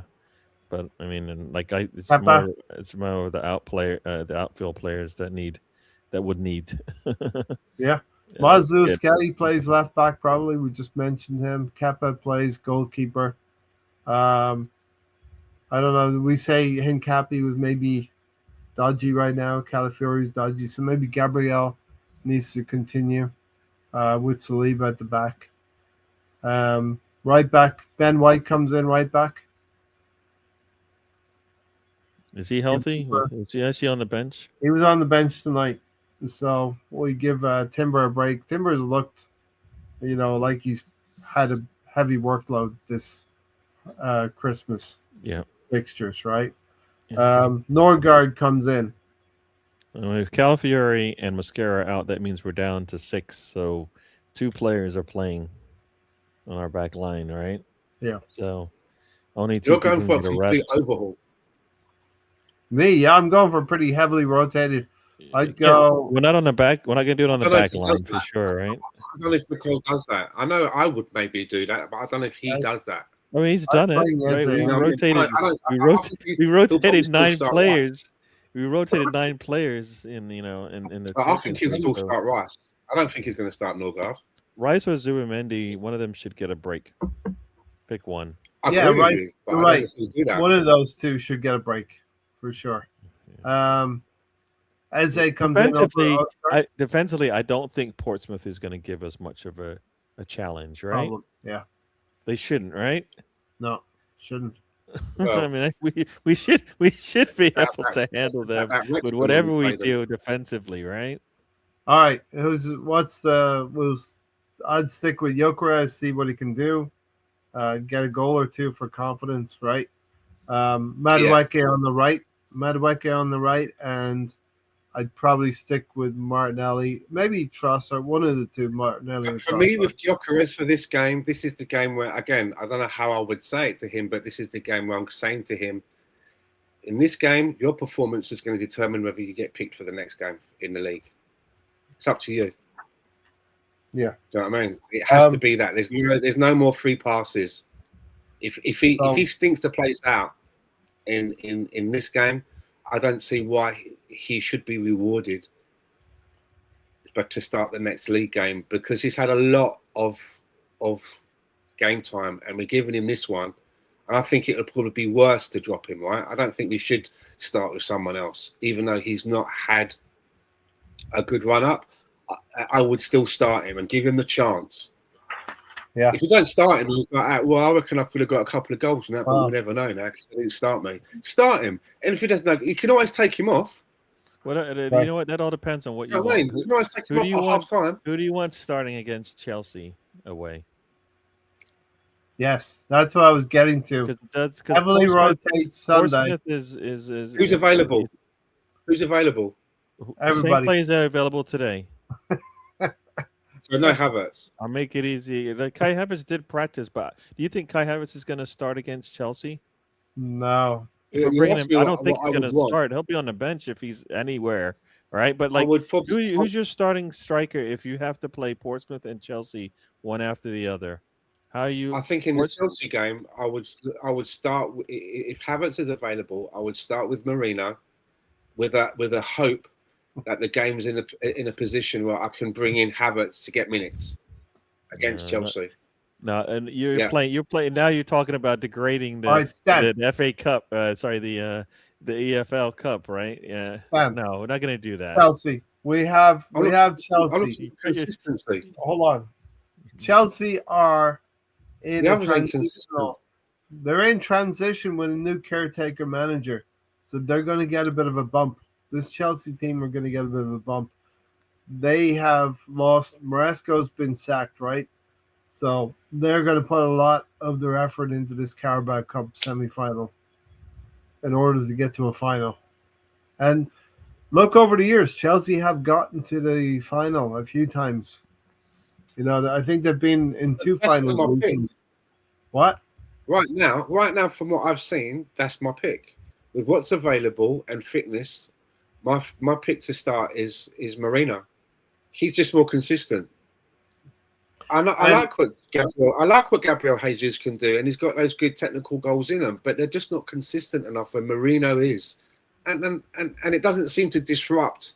It doesn't come at a cost for some reason when he's playing at everyone else. Whereas, for example, with Gyökeres, there's that cost. It's different. Oh, they play better. You make it sound like we score all these goals with Moreno on the pitch, and we don't. It's that's what it feels like to me. Like you don't like Gyökeres. I get it, but Moreno isn't giving you more. We're not better because of it. No, we're not better because of it. Better footballer. He's a better footballer. Actually, at the end of the day, he is a better footballer. They're different roles. And he plays better. What I'm saying is he's that good a footballer that even when he plays out of position, he's better than Gyökeres in his natural position. He's not in his natural position. We just said that. He's not playing. He's not playing in his. He's not playing the way he would typically play. So for me, he's out of position. Striker. Right? You're asking. No, they're not playing him like a striker. They want him to play. Right. You even said it. I like the way we play with the other nines when they come back and support. That's not the same. That's not what a striker. There was back for Sheffield United. We've only got, what is it, 20 games to go, whatever it is, less than 20 games to go, 18 games to go. I can bide my time because the conversation is not going to change. It's not going to magically overnight. We're going to get to the end of the season. You're not going to be sitting there smiling. And I told you, Gyökeres got 25 goals. It's not happening. Who said 25? No, he's getting 25. I'm being facetious. I'll take 15. I think we will be lucky if he gets to double figures in the league. Yeah, that's what I'm saying. That's what I'm saying. It could happen in the league. You that's could what get I'm to saying. double figures, but we're looking at between 10 and 15 for him. But listen, what was I going to say? No way. It's not happening. We're going to heavily rotate for the Pompey game, because Chelsea's a big one on Wednesday. Chelsea have a caretaker manager. They just taken a point against City at the weekend. They drew again, right? What did they lose? Cucurella was sent off, right? Yeah, he's off. He misses the Did they lose that game or was it a draw? Fulham, was it? I think they. Can't remember now. I thought they lost. Maybe they lost, Yeah, which is disgraceful. This Chelsea team was. Let me see what we are here. Yeah. And we'll get out of here in the next 10 or so minutes. Yeah, Chelsea, they lost to Fulham 2-1. Yeah. So, yeah. So he's out for the next match, which is in the. Charlton. They have a game next? In the FA Cup. Okay, so he misses that one. Yeah. All right, so the Chelsea game is going to be a very difficult one because we have a caretaker manager in Chelsea who they're going to put everything into this semi-final against Arsenal. So why isn't their manager just taking over? What are they waiting for? Oh, maybe it has. He's already there. He was at the game. He probably will take over at the weekend then. I mean, you got him in. Let him do some work. Chelsea FC news is not top of my content consumption, So yeah, Moreno is unique in his situation because he's taken to the role so well. All right, Gary, I think we should probably start putting the wheels down on this one. Okay. And getting out of here. If you say so. You got anything else to put forward to the football gods? No. We talked about today's game was a bore fest. Not a good one. Hopefully we come out blazing against Portsmouth, and we're not talking about we struggled again to score a goal. So somehow like whoever we put out there, we should hopefully have a better opportunity. Victor Gyökeres gets off the mark. So yeah, and he'll do that, and then people will go, "Well, it's Portsmouth, so he should do that." And then it's like, "Well, we make it. Which one do you want? Do you want him to do it or not? No. Do it? So if he does it, we should be like, yeah, that's what we expect to do, but not not like make it a stick to beat him with kind of thing. So here's the thing. Go to Portsmouth on Sunday and make it a very easy game. We win it. We get through to the next round. And we keep ourselves in good shape for Wednesday because that game at Stamford Bridge is going to be a tough one. They're going to be motivated to get to a final, and they're playing their home leg first on Wednesday. One other thing, rival fans who want to use the last stick that they have remaining to beat Arsenal with, where they always say Arsenal's going to bottle it. Well, one of these seasons we're not going to bottle it, and we're going to take this 6-point lead and go on and win the title with it. I would, knowing the squad that we have right now, I don't just want to win a title with that. I'd like to add another piece of silverware to that, whatever that may be, an FA Cup or a Carabao Cup. We've been feeding on scraps for you. You didn't say it, Champions League. Go on, say it. Or Champions League. There you go. I mean, that's the holy grail, right? Yeah. That's being greedy now, right? No, you should be trying to win everything, win every game, and we'll see how that plays out, right? Yes, and to those that say Arsenal can't do it and won't do it, well, we won't know that until they actually do it. You have to do it to start changing the mindsets of people. So, with that being said, that's all I've got to say, Stan. Gary, I think you had your last thing to say. I just saw something which I hate.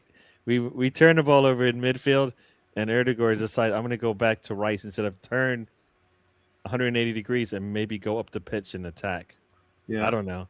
It's a system that kills us. Our midfielders do like a good pirouette in midfield, and the pirouette doesn't end pointing north, if you know what I mean. It points east and west. It's crazy. All right, Stan.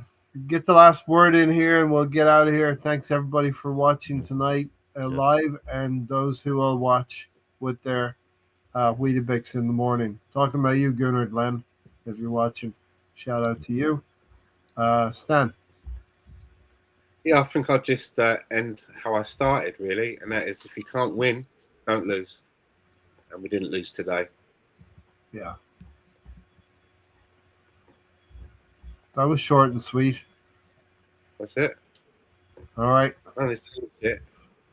All right. The adventure for the, let's call it the quadruple. The quest for the quadruple continues. Might be the one and only show that we can say this. The quest for the quadruple continues on Sunday. Why? No, we should be able to do it. What's wrong? You don't think you see anything good from your team? Come on. Yeah, we can definitely get past Portsmouth and keep this thing. And you think bubbling. we can't get past Chelsea and we can't get past Northampton? Or Nottingham Forest, sorry. We could even get past White Castle. White Castle for sure.